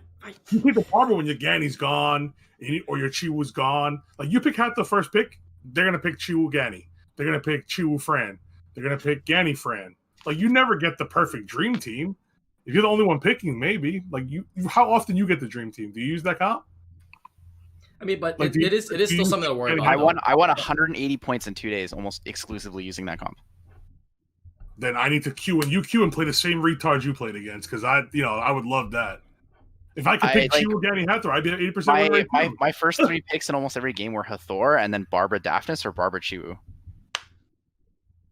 Yes, Tyler, we're saying that Ganny Hathor is really OP, but what I'm trying to convey is that Ganny Hathor might not be as strong now because of the fire. Yeah, I understand. I understand that Ganny Hathor is not as strong. I'm not saying like Fire Monkey King is bad. No, I don't know yet. Everything's arbitrary because the patch didn't come out. I'm just saying like, oh, this Fire Monkey King buff, it looks like Ganny Hathor got nerfed a little bit. That's all I'm saying. I agree. I want to say overall, I feel like it's still stronger than it was before because of the other things that were changed, right? Like Beast Riders being nerfed, I think is also like Ganny Hathor is again stronger, right? You don't think so? You don't think so? Beast Rider is not really a good Ganny Hathor counter, though, right? Why is it a good counter? But what Tyler's saying is true, though. I mean, Fire Monkey King's still gonna have to worry about some of the mainstream water units that are out there right now, with Vigor, kind of being added to the pool now. So it should be very interesting. That should be interesting how this is gonna pan out. But I would like to see things I'm bringing up is that, go ahead. Like you said, there are water units that are meta that deal with Fire Monkey King fairly well. Yes, Sure. Fire Monkey King honestly does need extremely good runes, right? I think unless your rune quality is like G2 average plus, it's not going to be that strong for you. But I think Fire Monkey King is really easy to rune. That's what I said at the beginning. And here's the other thing. You see that comment you just made is kind of skewed too, because if you're in a Conqueror rank, you don't need a Guardian rune FMK because you're fighting against Conqueror rank Ganny Hathor. You know what I mean? Like there's a difference. Like Thompson's Ganny is not the same as a C1 Ganny. You know what I mean? Thompson's Ganny will hurt you too. A C1's Ganny might be close to as fast, but it's not going to hurt you. So if you have Fire Monkey and that's 5,000 less HP, it's not going to get hurt as bad because the Ganny's doing 5,000 less damage. So like in every bracket, it works the same. Like obviously, if you have a Guardian FMK playing in Conqueror, you'll never lose. You know what I mean? It's not but wrong, if you're though. Conqueror with the Conqueror, it's Fire Monkey King, fine. like bruisers in general are hard to ruin. So it's kind of what we know, they're hard to ruin. But I actually don't think Fire Monkey's not that hard to ruin. No. Bruisers in general are hard to ruin. But nowadays, with the types of units and the types of units we're seeing and how much runes they need, it doesn't feel as hard anymore now. Right? Because back in the day, I know, like a year and a half ago, dude, Fire Monkey King, when people were using it a lot, like I was like, damn, that's really hard to ruin, man. But Perno is so hard for me to ruin. Now, yeah. But I'm saying other bruisers are still harder to ruin than FMK because FMK gives you resistance. It gives you attack later on, so you don't have to focus that much attack. You just got to focus on staying alive, moving. You That's all your job is to move. You focus know on what I mean? defense. Because you get free attack from him, you get free resistance. That's already two It's harder to do though because you're like always building him on revenge. Like it's harder to get that turn because it's easier to control him on the first turn. But I have to say though, I just ruined my Fire Monkey because I was talking to Thompson about it. Mm-hmm. Getting that 50 res is really hard. Oh yeah? Getting that 50 res is really hard. Hey, get some better Get runes, out of bro. here. Ken Baller did it in one day. Don't even talk to Ken Baller. I'm just saying it's really hard. It's hard to get the stats plus 35 extra resistance. I think man. Ken is the king of getting every buffed unit built within a day. Every time a balance patch comes out, Ken's like, all right, I got it. It's built. I'm ready. Like first time when they buffed the Bellio, Ken had it built and ready. Like before anybody else, he had it ready. Fire Monkey King, he's got it ready. Wind Monkey King, he's got it ready. He's got everything ready. You know what I say is important for Fire Monkey King though? Make sure you give that thing defense. Like accentuate that high base defense he has, man, because he is nuts when he has high defense. People do negative damage on him, dude. Because he heals. Mm-hmm. And also defense is also better for You don't know us. Ken Baller's account specialty is bruiser runes. That's why he could build those bruisers so quickly. Yep. That's his specialty. That's the Ken Baller quality. This is my niche right here. Yeah, exactly. It's right in his wheelhouse. You know what I'm saying? They make a fast ass unit. Ken will take a couple of days. Yeah. Okay. How about the other Monkey Kings though? Win one. I mean, I think that's gonna be kind of nice. Is it still gonna be like maybe people are gonna bring it up more against like as a pseudo counter for Diana's? Because it's always fun, dude. When you have it on the field and Diana goes, man, because he knows that if he goes, he's got a chance to get stunned, right? Especially in human form. It worked when that works, dude. It fucking works. I've seen it. I've seen it in my own game, bro. I actually want more of a buff to win Monkey King. Just Really? a small thing though. Yeah, I want What's a that? small change to his passive. What do you want? So right now it's damage reduction, and he has this awesome skill tree. Takes less damage. I would actually like him to get a small bit of a like. So right now the thing that I find that controls the Wind Monkey King the best is if you slow debuff him and CC him once, it's like really hard to recover out of that because you can kind of just hold him there, right? So you're Whether saying you're Antares? holding him with like Gotcha. a Lauren or you're holding him with like Okeanos stuns and like sleeps, etc. If you could, I don't know how to word this. I want them to make it so that like when you attack bar reduce him, it's half as effective. You want Masha passive. You want Masha passive. Kind of, but not the other side of it, not the increased attack bar. And because I think that would also be pretty good for Guild Wars and Siege. I mean, the issue when you pick Wind Monkey is that you're really just picking him to rely on the counters. Revenge stuns, yeah. Right. So like if they give him that too, I mean, he becomes a unit that does everything. You know what I mean? Like he's good. Like might be too good. You know, like I'm not disagreeing with what you're saying, but I think that what you're saying might be too good because It might be too much. Yeah, it's kind of like a dream. Like I want to see like these his skill units do two more gives things. him half bar, right? So if he gets half bar and you can't reduce the half bar back, like he's just gonna get mad bar. Like, you know, like he's just gonna go. It's really hard to discuss it too because all the monkeys have like base speed awakening, so they're like kind of scary if you give them too much. They have good base speed, exactly. So whenever you mess with their speed, it's quirky, you know. They got good leader skills. They do. Yeah, they do as well. What were you gonna say, Lucky? The scary thing about the Wind Monkey King is how much he's gonna just cycle. Like think about what he already does in Guild War, but now every second skill is half attack bar. So you just go second skill into first, into second, into first. Yeah, He's just gonna keep cycling a lot more now, right? And more Wind chances Monkey's to one of those fly that out. has the super. He has a little bit of that Theo syndrome, the Raccoon syndrome, like the supercharged violent procs. Right. Yeah. But I mean, if He you has want a little the bit of- if he you has want a little the bit of if you that. want the realistic, Chasun proc slot, Theo proc slot, right? Realistically, Wind Monkey King should proc a lot as well because now, like Lucky's saying, he's getting more turns. The more turns you get, the more chances you get. So he's gonna pop. He's gonna pop off. I think he has the potential to go 3 turns too, especially like a turn 2 team. Since he has 100 attack bar, he will skill 2, right? Get 50%. Go It's before almost the like Ager, right? Yeah. yeah, it Almost goes like before Ager. the enemy team again, right? Oh yeah, that's right. Then you violent proc and go again. Yeah, you can True, get true, skill true. two. Yeah, in the Full mid attack portion bar, of the skill battle, one. you can cycle through again. That's true. Wow, so you can actually just defense break into like S2 hitting a defense broken unit. The scary parts of those counters too, bro. Like, those counters are something serious. You know what I mean? And it's also hard to gauge, like when you actually try to make a killing blow on him, like if it's enough or not. You know what I mean? Yeah, people Like, forget you're about the trying to 30%. Yeah, exactly. You think he's low, but like you hit him, and all of a sudden you expect to do 12K, and it comes out fucking 7K. You're like, like what the fuck happened? You know what I mean? The big thing is So with the it's like, Wind one and the big deal. Fire one, to build them on high defense, you're gonna get insane more value out of your base HP pool, especially in RTA, by building them on heavy defense. Do you think the Wind one is better on higher defense or higher HP? Because like if I had a choice, I will put it on higher HP because of his passive. Wind, I go HP. Fire, I go defense. I don't know about more HP, because you already get a nice HP pool, right? I use that efficiency everywhere else. I think of the 30% as, hey, that's more of my HP pool because I get more value right out of my existing HP pool. 30% on top of your defense. What's that? No, I'm saying like the damage reduction he takes. Yeah, so like if you have high defense, right, their damage. Oh, I guess that's true. Huh. Because his passive already has damage reduction. It's kind of nice. Right. Right, Yeah. right, For right. him, I would go HP. So For the defense fire, is I would less go, is diminishing value defense. actually. Defense. That's true. That's true. I mean, defense is never bad, regardless on any of No, your you know what? RTA. I take it back. You go attack on him.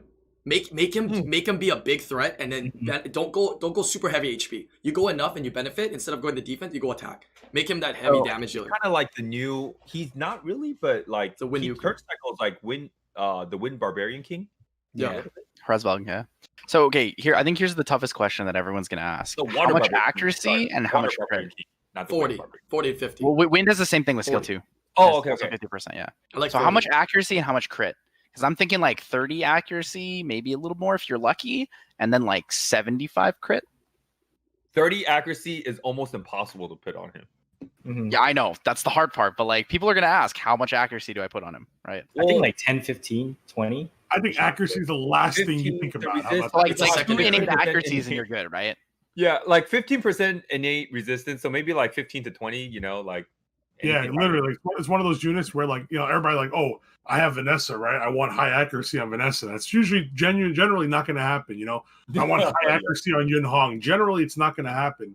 Like, if you can get it, great. But chances are you're going to be stuck with the fucking 8 accuracy or a 14 accuracy. Like that's literally. I think it depends on which one too. I think the dark one you might have to value a little bit more than 30 or closer to 30 because of the strip. Right. Yeah. So it really depends. Yeah, it really depends. Yeah. Is the third one the one that never stuns? It's like it skills to stun and armor break, but it like It never stuns you, bro.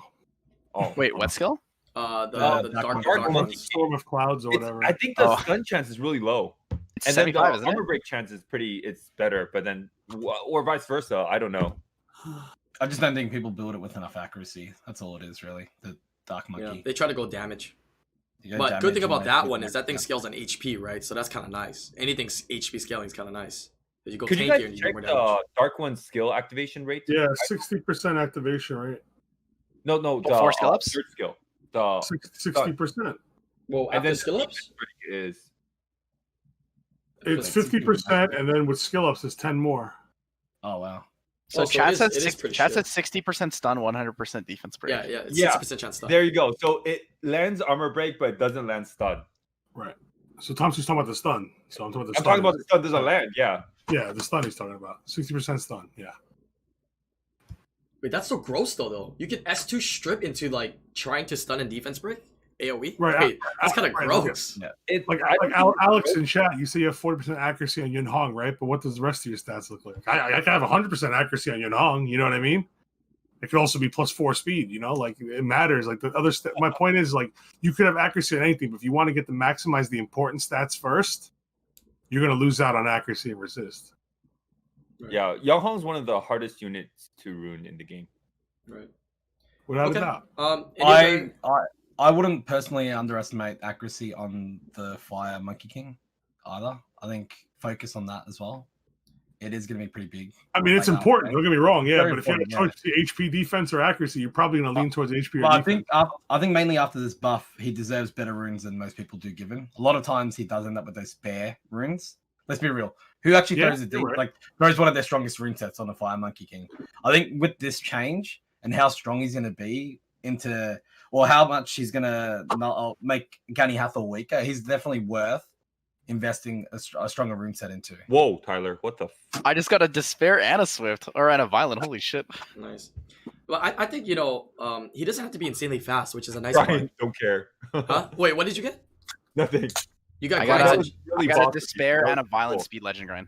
What'd you say? Sorry. I got despair and violent speed legend grind. You said something? Sorry, I can't hear you. Oh, nice. Okay, real question: Fire Monkey King, violent or vampire? What are you gonna do? Violent. Why? Violent. Every other turn, dude. Anything that becomes every other turn is vile. Vile. And you want the Every Perna, you other want the turn- Vela, you every want other turn the... he has his own violent, right? His own vampire, right? So Mhm. Yeah. yeah, The there's no Dark way. Monkey King, my problem is like when you have the Dark Monkey King, he's really good on Swift, and then like his stun is not consistent, which throws off your game by a lot. So if his stun is more consistent, that'd be cool. He doesn't even really need armor break. Just give it like 100% stun, and then minus the armor break. Right. I don't have one, so I can say no armor break. Of course, all the Monkey Well, King. it depends on what you're using it for. Like sometimes the armor break's more important, sometimes the stun's more important. Depends what you're using it for. I think there's never a factor where inconsistency stun is good. Okay. Moving on here. Great discussion on Monkey Kings. I think that's a big one to be on lookout for. A lot of people are going to be bringing it out, using it. So it's going to fit right into everything that's going on, right? I mean, great damage dealer. So it's going to be awesome. Into the next one here. Fire Demon. What the fuck? It's okay. So I admit this is That's probably mean. my fault. This is probably my fault. In all the podcasts, I'm always like, guys, we should change and buff values. We should just like adjust damage a little bit and like the amount of damage You're things mean. take or deal. And I feel like they heard that and they were like, let's just give the fire demon like 8% damage. Oh, So I feel like they made a- took what I said and they were like, fuck that guy. I made a comment to my community last night about this as well. I said that the dev that was allocated buffing fire demons spent too much time watching anime during lockdown and then when it was time to hand in his buff suggestion, he ran out of time, so he just gave the standard 8% damage increase. No, it could have been 16. Why is it 8? Actually, 8% is pretty all- normal. I think all the buffs in this patch is not bad. I just think the fire demon one was a meme. What the fuck is this? Like, don't even put it in here. Like, this is like a slap. Like, it's like If they're gonna- hey, you slap or you If don't they're gonna slap. meme us with this, can they at least be like, hey, the fire lizard man now has 100% ignore defense or something, like some random stupid buff. Like if they're gonna meme us, you know? I do got to give credit where credit's due. Instead of like just saying like, oh, this buff is scandalous or whatever, it's kind of nice that Comptus is like, yo, we see you. We see what you guys are talking about, you know? No, it's like, we see you, but fuck you. Yeah. That's come on, bro. No. 8%. 8%. 8%. 8%. 8%. I will take the blame for this. But if you look at other previous balance patches, like 8% like is kind of a normal thing they do to add to units. To like Hey, well, technically, didn't they do that to Teor? And then after that, they changed Teor a little bit. Like, they add made it a little 8%, but then the problem is like that 8% is irrelevant for half the units they added to, and it's good for like the other half. Yeah. Like Shiho got 2% attack, 2% damage buff. Pog. Or wait. Or maybe this 8% is a indicator to us that, hey, we buffed this, but there's something or a use for this unit that you guys haven't discovered yet. It's called one extra dot on skill 30. I mean, no. Technically, maybe think about it. Maybe there's some kind of mechanic with something that we haven't thought about yet, right? It's possible. Right? I'm not memeing. It's possible. When I pulled them, I used them for like. I used them a lot. Did you look at every other unit's kit that it could synergize with in the game? Right? Maybe it has some kind of OP synergy. Right, we don't know. win. We don't know. Is Brian meeting us, or am I crazy? I'm not meeting. I'm just saying that maybe that's what they're saying. If not, then I hope that they change it in the next balance patch, though. I think I'm being gaslighted right now. I think I'm the crazy one. I'm trying to understand what this 8% is. You know what I mean? Like, they can't really think that that's just enough that it needs. There must be something about the unit that they think is okay or good. Then, so I mean, gotta discover it. Shoot, give me one. I'll test it out. I guess I don't know. But anyways, all right. Fire demon 8%. It is what it is. Moving on. Sea Emperor Water Poseidon. Attacks won't land as glancing. This is third skill here. Thoughts? I think it's very fair. Why? Like, what do you mean why? Why did they buff Poseidon again? It's so good, no? It is. It's really so good. Yeah, why did they buff him again? They buffed him 4 good. times already. He's already good. Because no matter how many times they buff him, I he's still think he not deserves better than this buff, though. He's actually way better than Varad now. Now, yes.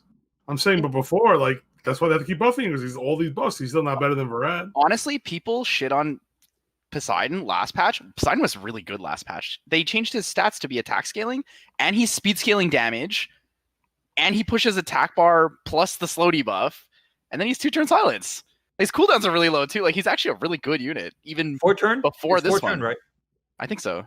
Yeah, that's not really long. Bring it to Well, AoE cleaves. 2-turn slow debuff with the not 4. really It's like that's pretty good. Yeah, but we all know that skill 2 is not that consistent. You know, you can't really depend on the skill. It's always a bonus. That thing's just a bonus for Yeah, second yeah. rotation. You always use it for for the bonus. Triton users out there with 85 accuracy knows that. Yeah. So I mean, maybe we'll see it more on teams that are CC control teams, right? Double stripper CC control teams, right? It adds to What the those Hathor Savannah treatment? players. I don't know if they want to use this. They actually gave him the Hathor treatment. You're They right. gave him the Hathor treatment. Yeah. Are you I like it a gonna lot. try it? Are you gonna try it? How do I not? Wait, He's that's so that's OP your right comp. now. Wait, So that's good. actually You that's go- actually that's How do I actually new top, not? Sid. You do Gianna, Chongpeng, and No, you don't have to tell me Poseidon, what right? to do, bro. You I'm don't ready. have I'm ready you- for it. You just think about it, and Can you send me the replays? Right? I want to see the replays though. Oh, don't worry, I got you, man. You could just Yeah, I kind of want to know. Kind of want to know how good the thing is. Whatever art master you just named will not be a part of that team. Very correct. Very correct. No, I was hoping we would see new unit showcase, but I don't know guess what the not. hell you were saying, but he won't be part of that team, bro. I'll tell you that I was much. using Poseidon like when he first got buffed, and he was really good. Okay. Moving on. How about Beast Monk? These are kind of short, right? These are like one-off shorter ones. Beast Monk. Thoughts? The win one getting decrease in defense from 50 to 75% chance. Is that 100 then? What skill ups then? 100. It's 100. Maximum, yeah. So it's 100% defense chance of defense breaks. So now you 100% get screwed every time he moves, because I hate when that thing moves. Always violent procs and moves at the worst times. Thoughts on that, as well as the change to meditate for all the beast monks. Now removes all harmful effects on yourself. So Yeah, Ritesh is so good. Yeah. Effects. So it Sounds removes really it on good. yourself and then it heals somebody else, the lowest HP target? Or is it I think it's potentially a translation thing. I think it's conditional based, just like his heal would be. I think it's going to cleanse and then heal whatever the target? whatever unit condition of his HP. And that's how it's going to work effectively. That's how I've interpreted it. If it doesn't cleanse the target that it's Yeah, it'd be so used on, weird, it's gonna right? suck. Imagine cleansing itself and it had nothing on it, right? I wouldn't say You- it's if it cleanses itself and heals a unit that has heal block, you're like, well, fuck. right, but it's What's the still a point? bonus for what it was before, right? So even if it turns out it doesn't translate like that, it's still a bonus. Like he's still better than he was, right? I mean, it's so toxic now because that thing always like S3s into a heal or a heal into S3 or heal skill 1 into an S2 all the time, man. And now that target that you work so hard to stun and bring down is not just healed up, it's also cleansed. Yeah, and able to potentially move after. Feels bad, man. So, I don't know. That might be pretty toxic in Guild Wars and Guild Siege. I don't know, how many people are actually using Beast Monks and defense anymore, though, for higher level Siege? Not that much, right? It's not that, you don't see that There's much. still Right? a few, but just a chance of AoE armor break. It could armor break any unit, and a unit, a fire unit could be armor broken, right? So that's kind of cool. And then that fire unit's gonna die by your follow up. Right. Okay. Next on the list is Ifrit, Fire Ifrit. Okay, this one's worth discussing a little bit on your thoughts. Better, worse, going to be used Yes. more, going to be used less. Yes. Oh my god. Yeah, I think this is such an OP buff for the Fire Ifrit. There's already there's players like me, we just every season we just bring our own LD Nat 5 and we throw it in. And there's also a lot of smart players out there like Silent, Popo Panda, Fate Memory. There's a few people with less tools than some of the G3 players, and they already been using Tesarion. And this buff, oh my god. And they're G3 using Tesarion. This buff is just going to push it over. So it makes I think Tesarion a lot tankier, right? Because anybody that hits you that doesn't have a harmful effect, it's basically a 30% damage reduction to everybody almost, as long as they don't have harmful effects. I think this buff kind of killed two birds with one stone in a way where it's kind of geared towards dealing with Miho, but it's just so good for everything. Yeah, they definitely aimed it. Like people are missing the point. Like a lot of people complain that Miho didn't get nerfed, right? But they aimed both the Miho counters, both the Oblivion units. They aimed at both of them in this balance patch, because the Water Dryad got buffed too, right? So they're focusing to give you two more ways to significantly have the ability to deal with Miho instead of actually nerfing the Miho. You know what I mean? Like Tom said, this is aimed towards Miho. This whole Tessa buff is aimed to Miho. This balance patch is technically addressing the Miho without killing off the Miho. Like I hate Miho. I don't care if they killed it off. The point is that instead of killing it off, they're actually just giving people options to deal with it. That's all. I think Tesarion's also going to be really good to Antares because a lot of Antares aren't run on Will. Or even So- Ragdolls, dude. Even into Ragdoll, yeah. But Ragdoll's usually protected by a Vela draft in most cases that you usually see out there. I don't know. And I usually run into Tyrannus, Ragdoll, and Vela. Yeah, you ain't obliviating a ragdoll, dude. Yeah, they always run, just a random Nat 5 here, Patar, and they always run Vela and Amelia. So just You can agree or disagree with this, but a lot of ragdolls actually, you could just ban one of their immunity and they'll come with cleansers. But now even when you Elucia and ragdoll, right? But now if you have Elucia and ragdoll, it's a little bit harder to deal with Tesarion because he gets 30% damage reduction. So it's a great buff. It's a really good buff. Yeah, so I think they're trying to bring back, I guess, Tesarion because we used to use it a lot, right? It's everybody's side pick draft. It's only for the Miho. It's only for the Mihos, man. Yeah, it's made for Miho. It was right? almost always drafted before as slot 3-4, right? Slot 3-4, always sometimes slot 5. And before everybody has a Tesarion build. Nobody doesn't have a Tesarion build. Everybody has one ready. So maybe bringing it back could be interesting. Any other thoughts on any of these units before we move to the last for the next segment? I don't know. I really like this fire Ifrit. Wow. It's blew my mind. It really blew my mind. It's so good right now. Definitely nice. But we can move on. Yeah. Okay, moving on to the next one here. Next one here is, all right, some of the 4 stars. These will probably go a little bit quicker through, but this first one, I could talk about a little bit in depth, the one people are talking about, which is Xian, the Water Joker. right? Changing his surprise bomb to mounts a bomb on all enemies, which detonates after 2 turns. The skill receives 50% additional accuracy. Yeah, wait, this is not the portion that they're talking about, though, right? There's another portion at the bottom that they changed, didn't they? But we could talk about CN in general. Yeah, and your thoughts of why it's better now and why people are hyping it up. It's Well, I just know another Bucky's- bomber that doesn't need much accuracy, right? He's one of the better bombers now because he self protects effectively, right? He still has the same passive, so he can effectively be used to bait like Yens if you wanted to. It's gonna be a really good option for like siege, if you're running out of like counters to counter siege defenses. But yeah, he's probably one of the stronger bombers effectively after this buff. Yeah, I think people are definitely gonna build it for the Yens and whatnot, for sure. And as a bomber in general. Like you said, it brings in that safety, which is pretty big. Yeah, that safety is pretty big for units like this. So yeah. So are you guys just thinking about it in a Guild War like usage or RTA? Oh, you I think it'll be good in RTA? Special League. Okay, too. I think it's gonna be good for RTA. Yeah. Special League or regular RTA? I think Special League for sure it'll be strong. Like this, if this patch is implemented before Special League starts, I think it'll be really good in the 4-star Special League. It'll definitely be out before Special League starts. It would be So- pretty wild for this not to come up before It'll Special League probably starts. drop right after the Legend tournament. Yeah, I'm That's what thinking I like thought. Saturday afternoon is probably when this drops. So what are you guys thinking about building the Water Joker? Like how you guys are, because when Just the like Water Dover. Joker, huh? I just Yeah, want to how do it just do like Dover, like maybe Vile. I like think just like Dover Dover. would still be better than the Water Joker. Yeah, because if you're gonna Dover use has bombs, then turns.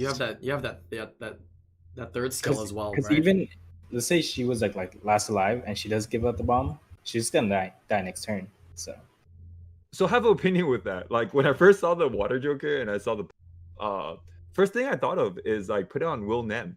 And then when they cleave Will you, Nem full damage? like, throw bombs on them and then call it a day, you know? So that works if you have something yeah. else that stays alive, but that's Yeah. yeah. I think that's a great idea. You just go like Will Nem full damage, and then when they kill you, you come back, you pop Come a back and bomb, drop he the bomb, dies, and then it doesn't matter One, because yeah. if anyone else lives, they just die. That's what I'm Hmm. thinking, but I can't think of another way where it's better than Dover, you know? Like Dover's still better. Oh yeah, I kind of like Dover's that idea. wicked That idea's good. kind of nuts. right, but Yeah. then you have to have your team survive the next turn of the Which cleave. is not that It's hard. not super hard to survive like anti-cleave stuff unless it's like the insane cleave setups. You know, Miho's gonna survive. So you just bring Miho and just leave it there. Just pick Miho, is Xian, hard and then to auto. deal with, believe it or not, huh? Miho, Xian, just auto. You'll win 100%. I don't know. Like it A lot dies. of demons being summoned today, bro. Must be that fire demon buff. Yeah, That 8%. 8%. That means 8% more demons. There you go. And an FP. All right, moving on here to the mermaids. Mermaids get a higher chance to land defense break, and increase cooldown by 2 turns. And then water, fire, wind is shield proportionate, change to max HP of the monster that uses this skill. And then fire and dark increase the attack bar of the revived ally by 30% when you revive them. Interesting. And then light one here, HP recovery amount is from 10 to 25%. So what are the thoughts? There's a couple of interesting changes there that could make them better, obviously for Guild Wars and Guild Siege, but how about for RTA implementations as well? Or both? Molly's a little bit silly because it's a lot of heal for violent procs, right? Oh, like 50% heal. That's Oh, a I lot want of to heal. Molly. That's crazy. I think the biggest winner in this one is the wind mermaid, because if you scroll down later on, you're going to see that it also gets an awakening bonus now instead of strengthening the air shield. Yes. You get 15 extra base speed, so it's now a 110 Oh. speed. Do you It's get a 110 minus speed 6 stripper. turn cooldown, or you get minus like? Is it? Can you get minus 6 turn cooldown? That's my question. What do you mean? Only if the unit says it can exceed. No, I mean like let's just say it's a Hathor. There's like a 5 turn cooldown or something, and then Right. you skill 3. Does it like does it push it all the way to 0? Or No. something? Yeah, it does. No. It's Oh, yeah, a yeah, reset yeah. like Akianos or Yeah. like Sekhmet, essentially. Ooh. It's a strip, so it's 100% chance to strip. So with max skill ups now, it's 100% chance. It already had the 100% chance to strip, but now it's 100% chance to armor break and reset with max skill Or- ups. I know the reason, so it's not for some reason, but the wind one's second skill is 2 turn, and then the water one's second skill is 4 turn. Does it It's do weird. something different? Huh? It's the air shield. It's the same skill. Yeah, What? but if the water one has 2-turn cooldown, it's kind of like crazy. So I can see why they did that. Okay, interesting. Anything else here? What do you think about the revive for the fire and dark one for Beta and for Platy? Because I know some people like I think we Regeki, could they always talk use about Platy. So. Sorry, too. I think we could talk about the wind one a little bit more because I think Sure, this is one go of the MVPs of the patch. So Ooh, yeah. okay. Yeah. Tell me more then. I mean, I'm just talking about them in general. Yeah, like it's like there's no like Tyrannus nerf, but it's kind of good against Tyrannus. The second skill got buffed, so it's even better. Now it could cleanse every 2 turns, and it's based on the monster's HP. So second skill got buffed, and I mean, those shields. If you play normally against mermaids, you feel like the shields were decently big the way it was, like just the actual impact of the shield. But now, like them scaling off the HP, like these shields are going to be heavy. You know what I mean? Right. yeah. What is your guys' opinion about the mermaid? I think it's better than segment now, right? I think he's Well, like, just Tyler. another option besides It's another option, I think. Yeah, definitely another Mhm. option. because fire is easier still to- it's- a lot it's better definitely- against it- Tyrannus than Yes. win, right? Platy. Yeah, but like the fire one to land armor break, you have to go around the whole circle to armor break, right? But then the wind one, just like you just get it. You just get the strip, armor break, bam, and it's like fast. You get it right away. The base speed is what's going to make it Base speed too. arguably better than Sekhmet. Like Sekhmet is slow. You know what I mean? And right now, like anything with good base speed is almost a good choice at this point. You know what I mean? Like it makes your bad runes better. It makes your good runes really good. It makes your really good runes insane. You know what I mean? So like that base speed thing is a big deal. Yeah, first turn reset with what is that? 110 you said? 110 base speed? 110 base. Yeah, speed, so you get to take turn 1 and strip reset. Like, dang. But keep in mind, it's old school segment, right? It's a strip reset. There's no safety mechanic. There's no crazy high multipliers. So there is some risk, right? As no much backup as plan. Yeah, there's Yeah, no All backup. you have is the base speed. That's the only thing Yeah. you're banking on. You're like, I have more base speed. It's gonna be good. so as bad as segment was before because you missed or you didn't like it, this is basically it. But now you can go first with a lot more confidence, right? Relative to the rank and the players that you're going against. So it's kind of YOLO, right? It's kind of YOLO, but You could. I don't think it's that YOLO, but you could go first with a lot of confidence. But also, we all know how powerful 2-turn cleanses. With Fran and Lucia. Now you got another one that could 2-turn cleanse, right? The Wind Mermaid. I'm not sure if Violent is the build for her, but I mean, if you're greedy, you could go for the Violent build, and she's going to go crazy because her third skill is 3-turn cooldown, right? So like any little Violent proc or any movement, like she just like goes to work. I think she's gonna be great with like Yanni. You know how like Yanni Oki has always been kind of a thing that's like insane amount of resets and control. Yanni and her might do pretty good as well. I think she's great against the Ganny comps. You just ban the Ganny true as and well. then- True as She well. has the base speed advantage. The thing with Okeanos though, like Okeanos versus her in those cases, like all the other units you'd pair with the Ganny have a better turn 2. Like her turn 2 is not that good. Yeah, that's true. That's Okay, what I'm it's two saying. Like things. I don't know if her turn 2 is not that good because every 2 turns she could cleanse and shield. It's But if you're crazy, controlling and you're resetting, you don't really need to cleanse that much, right? If we're talking about the like Ganny Oki comparison, is what Tyler was responding to.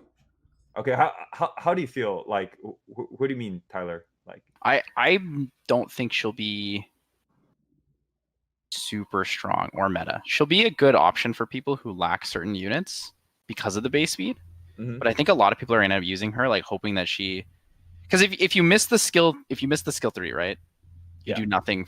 Well, you do the skill nothing. 3 You can is cleanse persistent now, right? Or It's 100. It should be 100% harmful effect rate, right? yeah.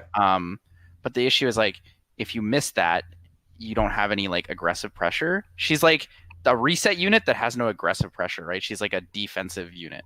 Like when you look at Sekhmet or Okeanos, both of those units have aggressive pressure, even if they miss their strip reset.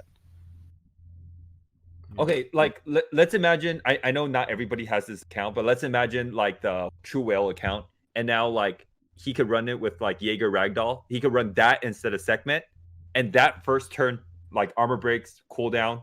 Their Tyrannus, because they're gonna pick Tyrannus against him, right? Take his Tyrannus so he doesn't have the Tyrannus Artemill combo, and then now he has like Ragdoll, Jaeger to follow up. I don't know. I think like the Wind Mermaid might be better than. We're gonna have to see how consistent Yeah, it is. so she's like the in between like having like you want the Fran style unit where you have the protection, the cleanse, and then she's like the reset unit. So you get like half of each side's kit. So like she does have the potential to be really good. Don't get me wrong. I think she's definitely worth seeing. I want to wait it out before I make like a harsh judgment on her.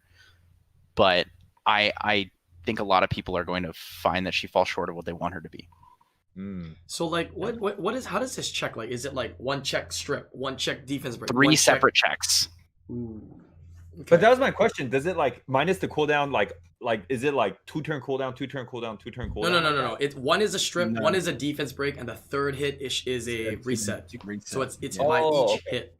Yeah, each hit does Each of them something have different. their own check, I believe. Yeah. So the most important check is the strip though, because if you strip, you basically have two things that you can do of viability, right? You can reset, or you can defense break, or you can get both. So her power does come in for that defense break though, because even if you don't reset, having the defense break there is kind of nice too, because you're set up. And like you're saying with like Jaegers and Ragdolls, right? It's a step up from the Sekhmet, because Sekhmet on that turn 1 gets to reset, right? Or you have to defense break, up to you. But this one you can go for both and play it out through there. So this is interesting. It's interesting. I think it has some power though. Definitely has some power and will potentially be used. Honestly, some of the slower drafts, yeah. There also aren't that many like wind healers other than like Luis, right? Triana. Luis and Triana. Yes, Triana. Okay. Yeah, even Luis you don't see that much. So I don't think you ever see Luis.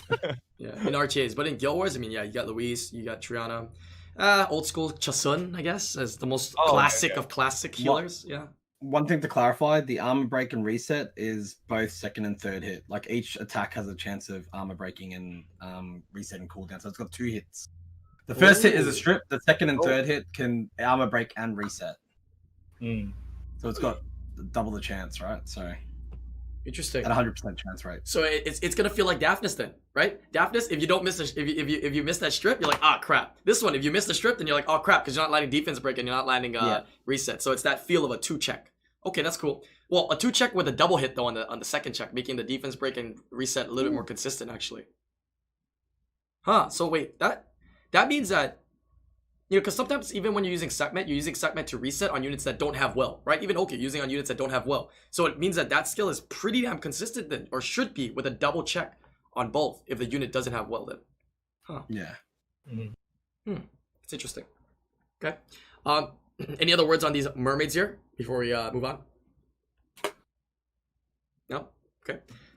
We also have snipers here. They've increased damage as well as hidden aim, the decreased cooldown. Okay, I don't think there's much to talk about. I'm actually offended by how they changed the snipers. Yeah, tell me more. They didn't touch the light one at all.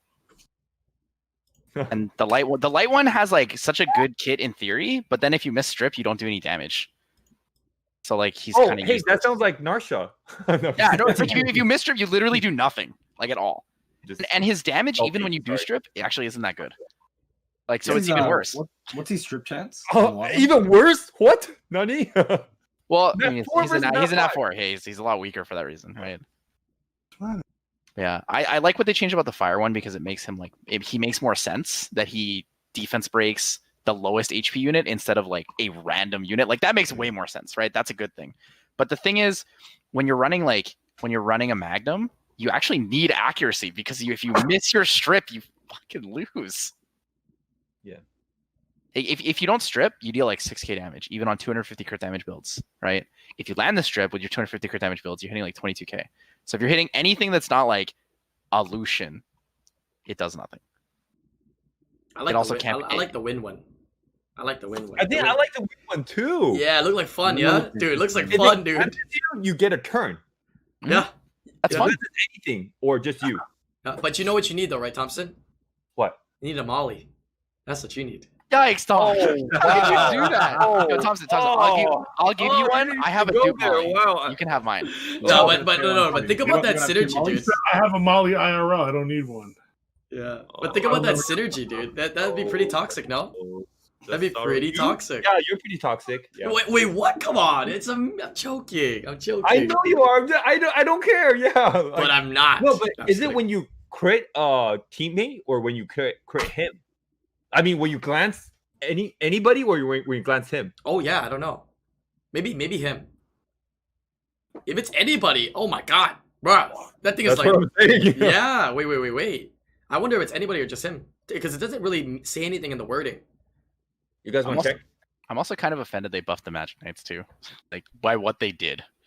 Yeah. Let me go over to Magic Knights here. Yeah, what The did they do to Magic Magic Knights, Knights? one Go of those ahead. things. Can we talk about the snipers before we jump to? Yeah, sorry. Let's continue with that. Yeah, keep talking about snipers. Okay, snipers. And let's figure out if it's like glance on teammates or glance on himself. I think it's on glance on anybody. I think it says at the moment any enemy glances. Yeah. So his glance on any monster, he gets a turn. Correct. Ooh. Yep. Wait, Increase the attack bar by it's changed to 100% and give you attack buff when the enemy's attack lands as glancing. So anybody on paper, right wording. With Dark Phantom Thief, bro. Oh my god. So you got Molly in the field. You know. Yep. That could be very interesting. I need a Molly, Thompson.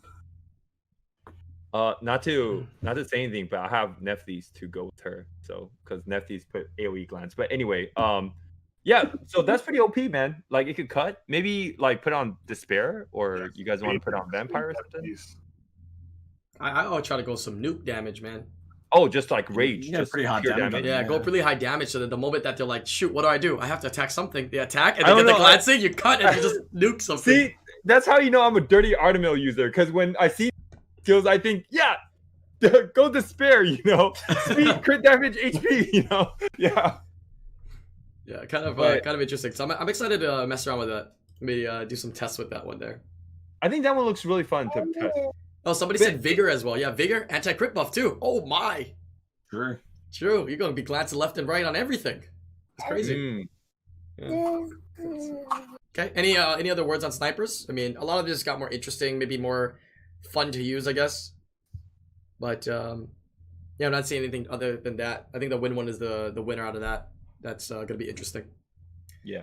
All right, moving on to the next part here, which is going to be the Magic Knights. All right, tell me about these Magic Knights. And let's talk about these gargoyles. Did they get better or did you just get more interestingly shit or what? Let's talk about it here. What'd you have to say about Magic Knights, Tyler? I'm offended that they bothered buffing the wind one when Spectra 2A exists now. It's like, that was cool before Spectra 2A was out, and now it's like, well, but why? Why did you need to change this? I just feel like the Magic Knight buff to Fire and Wind is just so useless now. Like, there's no point. There are units that just do better than them. Yeah, it got the what was it, the 5 PRA treatment on the Fire Magic Knight, so now it does 100% more damage. Yeah, like I get that when Magic Knight it reduces attack bar by more, but it just feels like there's no point. But you absorb though. You absorb. But it doesn't feel it doesn't feel like it does anything. But you absorb. That's different. That's different. I don't know. When you absorb, I guess what is other skills? I guess that it's for the it's for the people who already skilled one, I guess, and are salty. I guess maybe it appeases them. Who doesn't have a wind Magic Knight skilled up? I think we all do, because we just like I don't summon and. Nah, I'm waiting for an Iris. I'm holding for my second Iris. Yeah, well, we all do. Okay, so yeah. Every color is already powered up. What's the problem? We'll see the holding thing here. Tempest Sword. It just doesn't feel relevant. I don't know. It'll be really, really cool if it's the first skill, but unfortunately, it's the third skill. But yeah. Absorb all attack bar of all enemies at 30%. I mean, you get an additional turn then, technically, so that might be kind of fun. Yeah, that might be kind of fun, I guess. But yeah. What's her base speed? Does she awaken in speed? Her base speed is 7,000. Yes. Yeah. The legendary 7,000 base You're like speed looking unit. at it. Yeah. You know? 7,000 minus 600. I mean 6,910. Damn. I love 90 base speed units, by the way. Quick maths. I totally think that 90 base speed units are pretty strong. Especially when, Oh, man. No wonder she needs to absorb attack bar, huh? So she actually gets to move twice in a fight if she's lucky.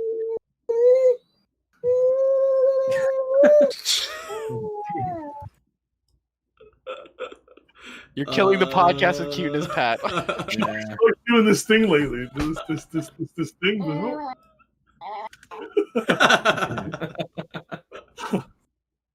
right, how about these? How about the gargoyles here? We definitely knew they needed a buff. They added stun enemy for 1 turn with 30% chance. They added provoke for 1 turn. They added if your turn ends with less than 50% HP, you turn into a statue. So either turn into a statue. They increased reflect damage by 25%. Decrease your school cooldowns when your attack, even critical hits don't occur. Okay. And last but not least, the light one, which is a new mechanic in the game, allowing cooldowns to go more than the base. I'm gonna troll people Wait. hard in RTA with that. Wait. Can we go back up to Dryads before? Yeah. Oh, I Gargoyles? totally missed the Dryads. Oh yeah, let's go back to the Dryads. Yeah, I think the water one is gonna be really OP. Ken last night was like, build a water one right now. Dude, build a water one, dude. Because I already fought a few this season. And not a lot of people use her, but that 3-turn Oblivion is pretty crazy on a 3-turn cooldown. It's pretty crazy. So now now it with the does defense Oblivion break? and it does defense break And it does defense break. on a 3-turn cooldown. Interesting. Honestly, So you- 3-turn defense break is good. You put that move on Masha, you hit the Masha, and then the Masha's just dead, right? Oh yeah, that's right. Mhm. That's Yep. right. It doesn't come back. You kill the beast riders like that. I mean, the Masha ain't shaking the armor break and the 3-turn Oblivion off. Yeah. And she's good against the fire monkey now too, so Oh yeah. So we got turns the out- counter. We got a counter to a unit we don't even know is gonna be that predominantly seen yet. Nice. No. Just like, I mean, their skill 2 has always been great, right? Cleanse everybody and then put it all into one opponent. That's so cool. I think that's like ridiculously cool. Yeah. Question: you have one built already, Ken? of course, max skilled. Oh, max skill. Okay. All right. What about the wind one here? If you attack an enemy who already has continuous damage, inflict continuous damage for 1 turn, increases to 2. Holy! I mean, that might be good for TOA for people that have been using it for TOA. So, A lot of people It's that do so use it for bad POA. still, no? but it's for TOA. So. You have to attack them to give them one extra one. When there's units like Water Homunculus and Rika, they just go boom, boom, boom, boom, right? Right. It just Yeah, adds you one have to more. attack them, give them 1 turn. Nice. Yeah. It kind of adds value though too, because does she have an AOE? She does, right? Yeah, so she has an AOE, attack speed slow. Yeah, attack speed slow and 50% chance of their attack bar. What?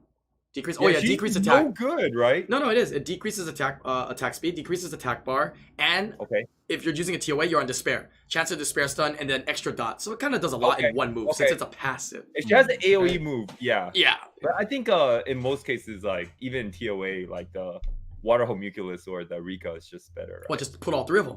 It's like endless dots, right? Stacked all 10. Make it faster. So greedy. Yeah, stack all 10, and then what is that? 50% HP.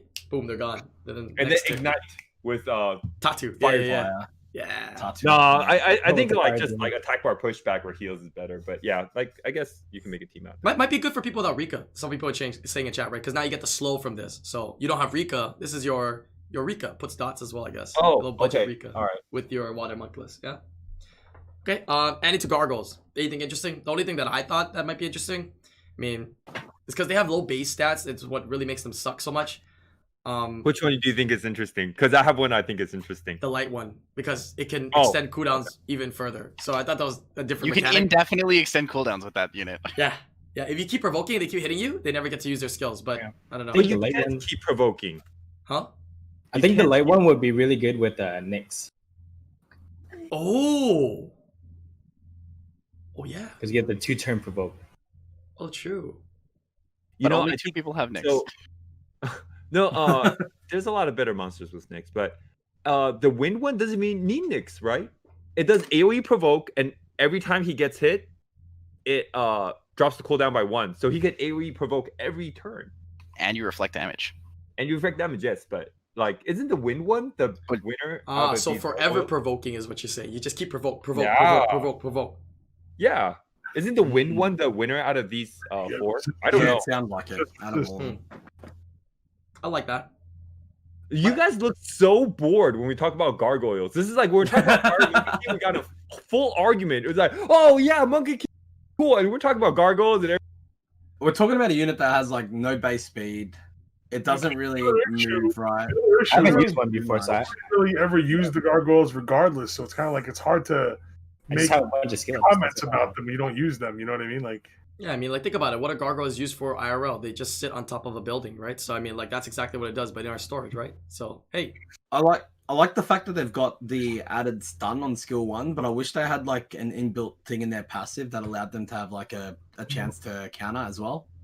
I a don't like baby how it's Leica in the 30% past. chance though. I think it's 50 with skill ups. I think. It goes up, doesn't it? It goes. Does it go up? I mean, like 30 is like. I'm not 100%. I think it goes to 50. Not 100%. That hey man, you had to be 100%.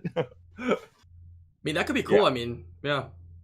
But yeah, it seems I like maybe still the don't- win one might be fun to mess around with the Guild Wars and Guild Siege. So. Sun chance does I mean, not go fine, up. right? Chat says sun chance. No. Sun chance does not go up. Just a lot of damage. Yeah, upgrades, the stun you know, chance doesn't go up. It's I have a Lark Gargoyle, and I was so salty I didn't even look at his skills. I just threw him in storage. I have a like the Fanaka, right? That's what it's called. Yeah. Well, because I thought it was Sean when I summoned it. I thought it was Sean because it looks like a Sean in the summoning circle. So I was so mad when it Feels wasn't. bad. Well, I thought I summoned a Pantos, but What I thought was really OP about the light one feels Feels bad, dude. Sorry. No, what I thought was really OP with the light one at the beginning was I actually thought that the cooldown reset would just occur. It wouldn't go through accuracy resistance check. I thought that would have been kind of like cool, right? That's OP, kind of cool, but I wasn't sure how broken that would be, but I thought that was pretty interesting. But it's not. It goes through accuracy resist, so it's kind of like meh. It's kind of like meh. Yeah, the water one still seems kind of bad.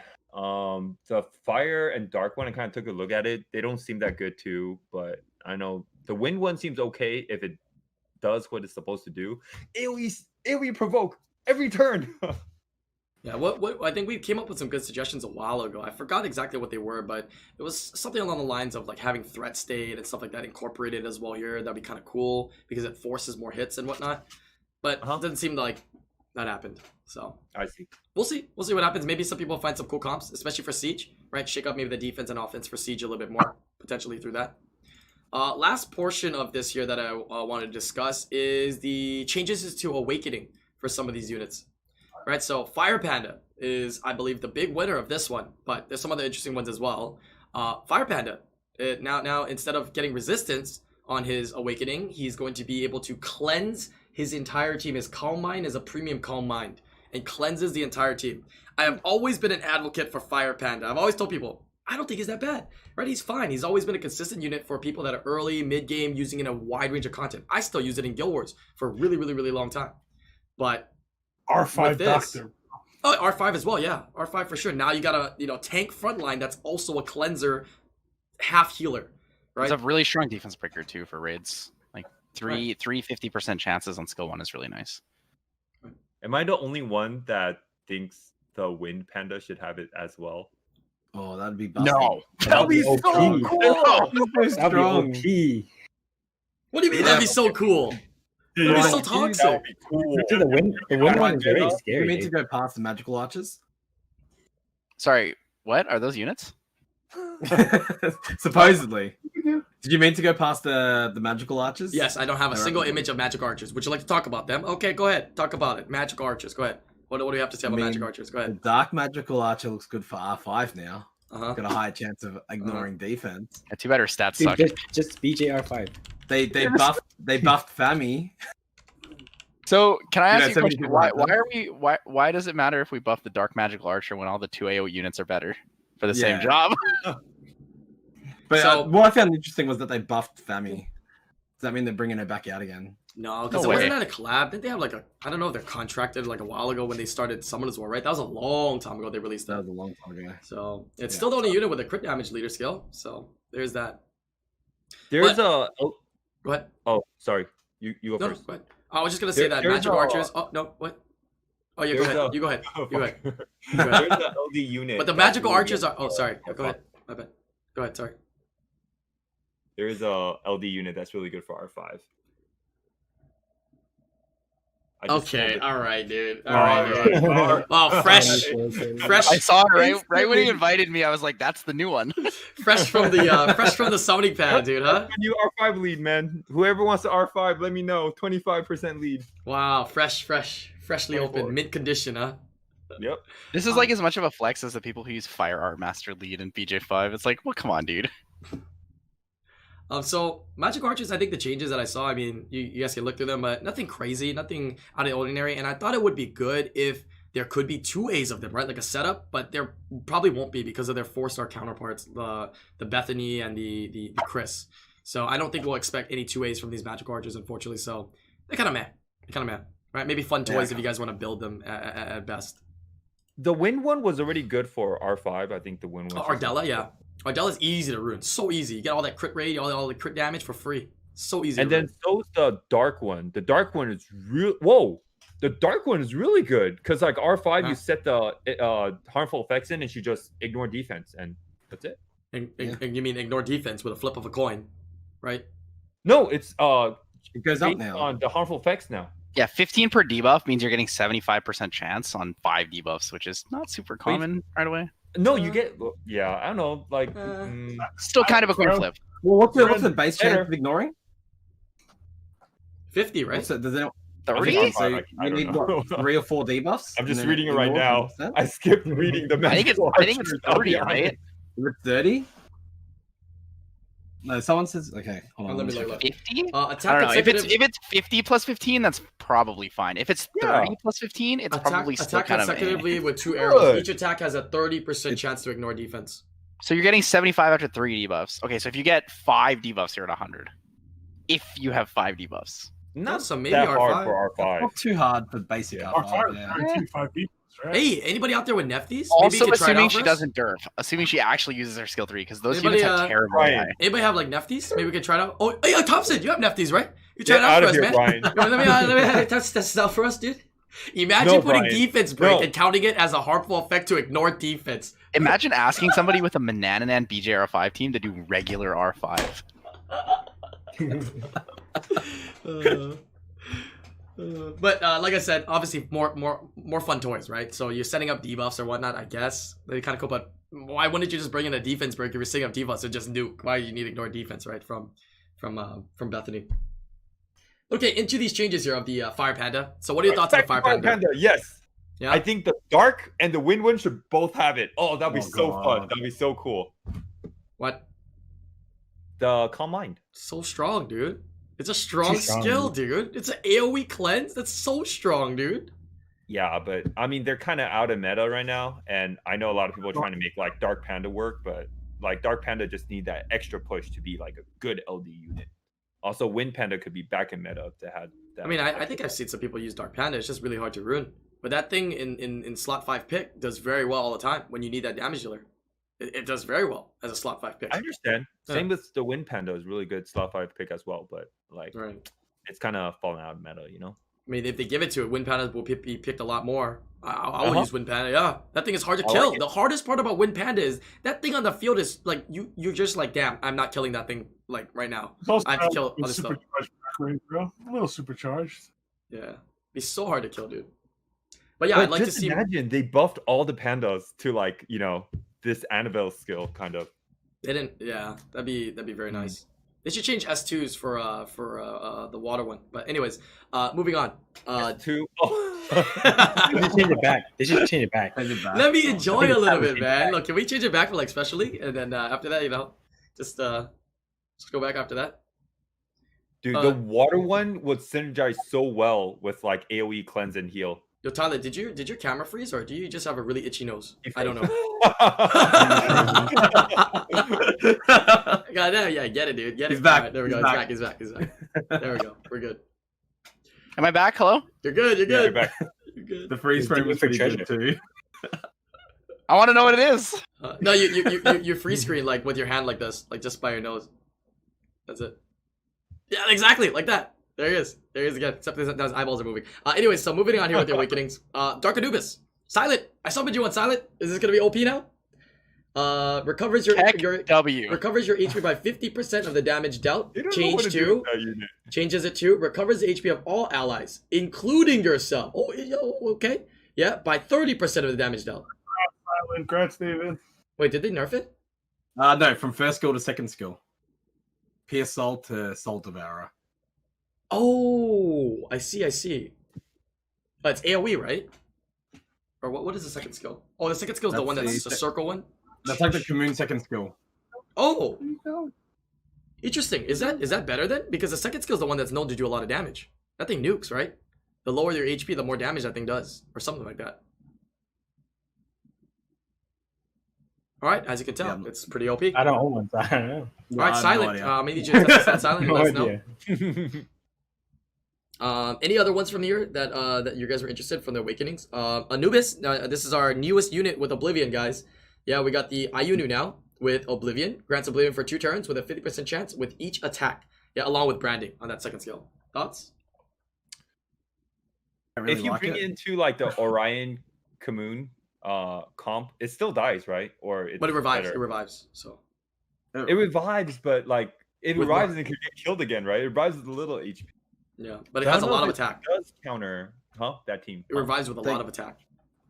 They kind Okay. of nerfed it, I feel, because the first skill used to have the strengthening of the first skill used to give it a stun, but they're getting rid of the stun to give it the oblivion.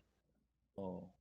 So I don't know if I'm a fan of that. Well, I'm I think wondering the if stun that was counters the really Miho comps or no. That's what I was thinking because now Mio can't really kill Maybe you in on turn Siege. 1.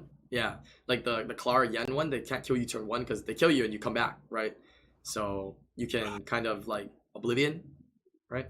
I don't know. More So- more Miho targeting, bro. I don't know. I don't think it counters Miho at all. Does it? Without nerfing I Miho. don't think so either. In Yeah, Siege like- it'll work, right? Siege? In Siege? That's what I'm asking. You know, I think it'll be fine in Siege versus Mihos. He's got the built-in second life too, right? Okay, so what do you bring in against Commune, Orion, Miho? With It's a bomb team. Galleon, No, I mean Malacca, with and the- that. Oh, yeah, with it. okay, You Galleon. just run Chill Will.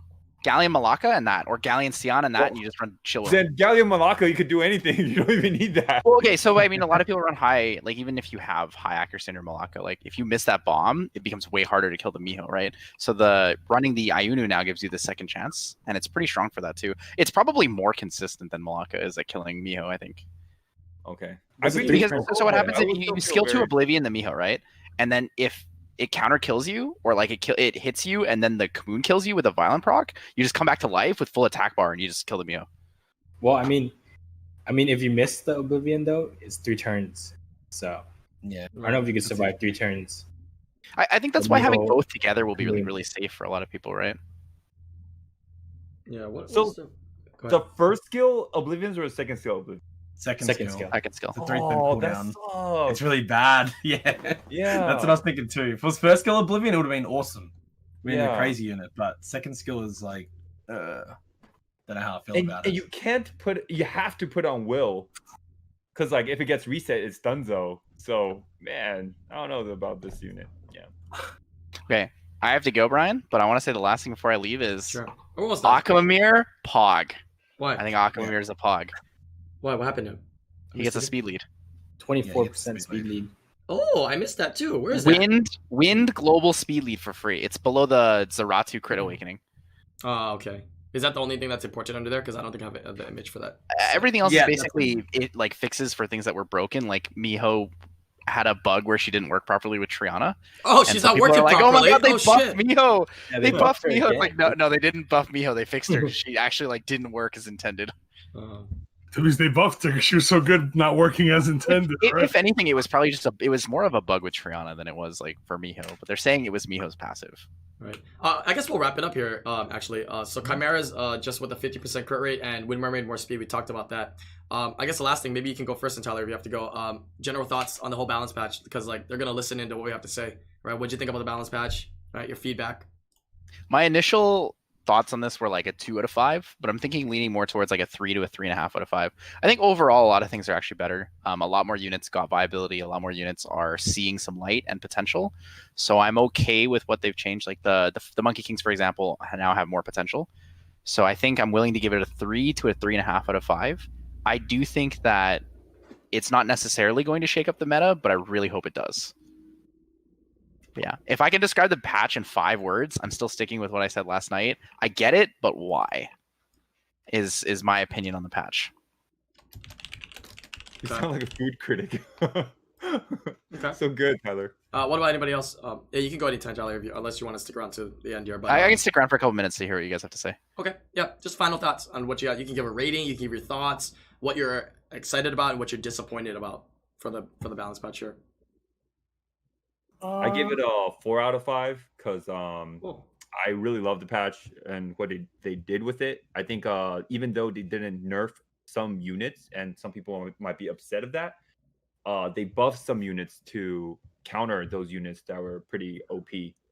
And some of the LD Nat 5s got addressed, so that's kind of cool for the Han users out there and the Light Monkey King users and Chimera, Dark Chimera. Dark Monkey I like King the as patch well. overall. I think it was really cool. Yeah. Yeah. But one thing I was a little disappointed in was, dude, everyone kind of knows the art masters are really bad. So maybe in the next 3 months, hopefully they take a look at the art master.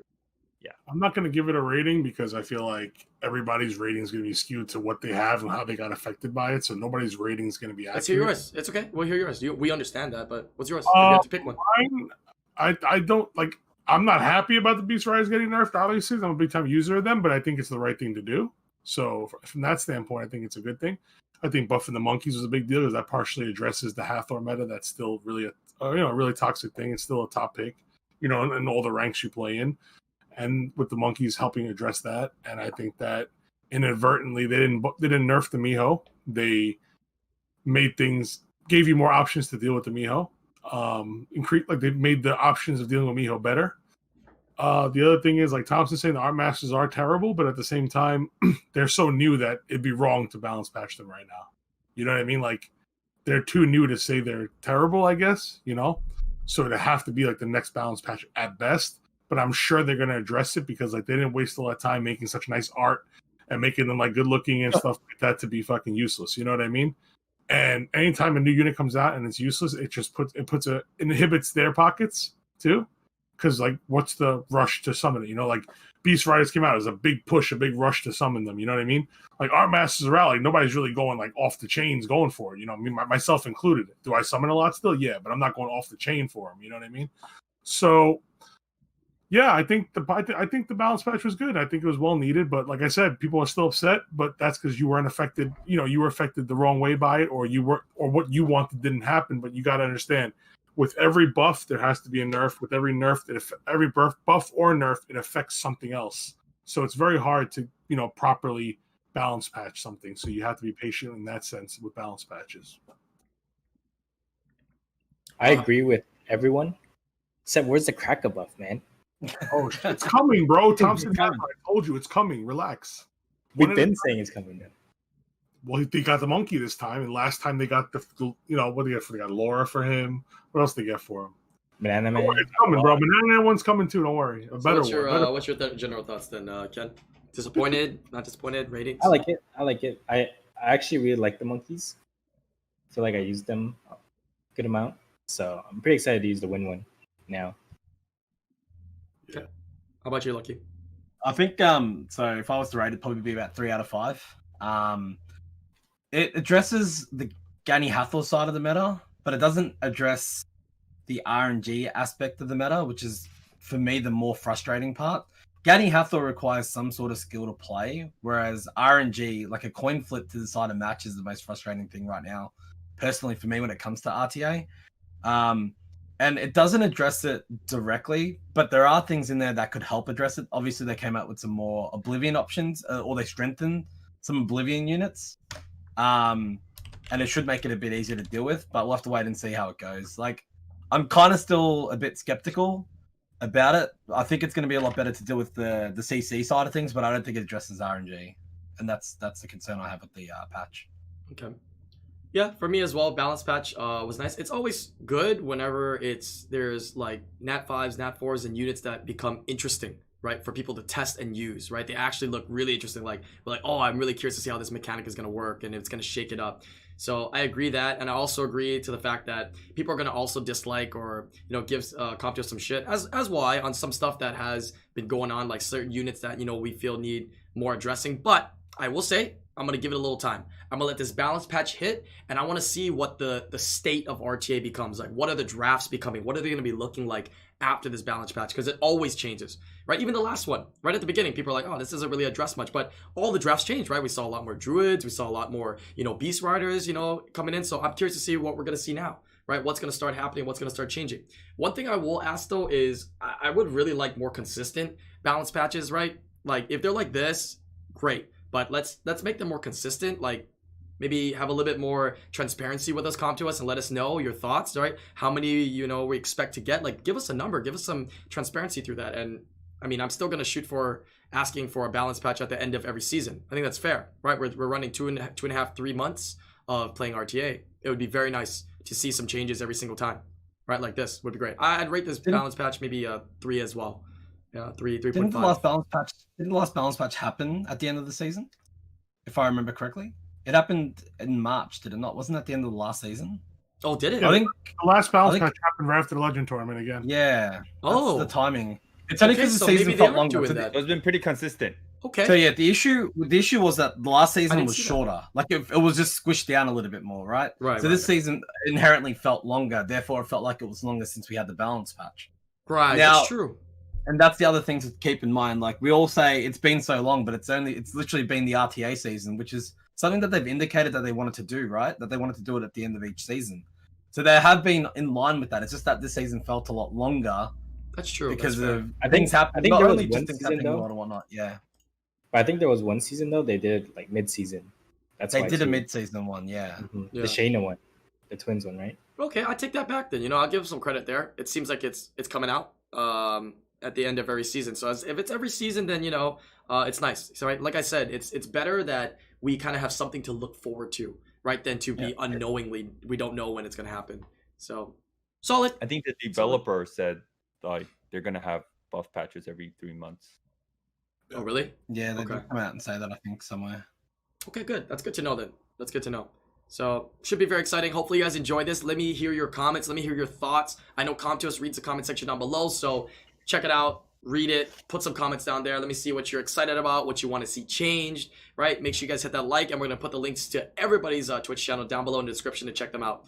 But thank you guys, and I'll see you guys in the next podcast or live stream. Peace out, guys. Thank you very much. Right, and thanks for hanging out with us, guys. Peace.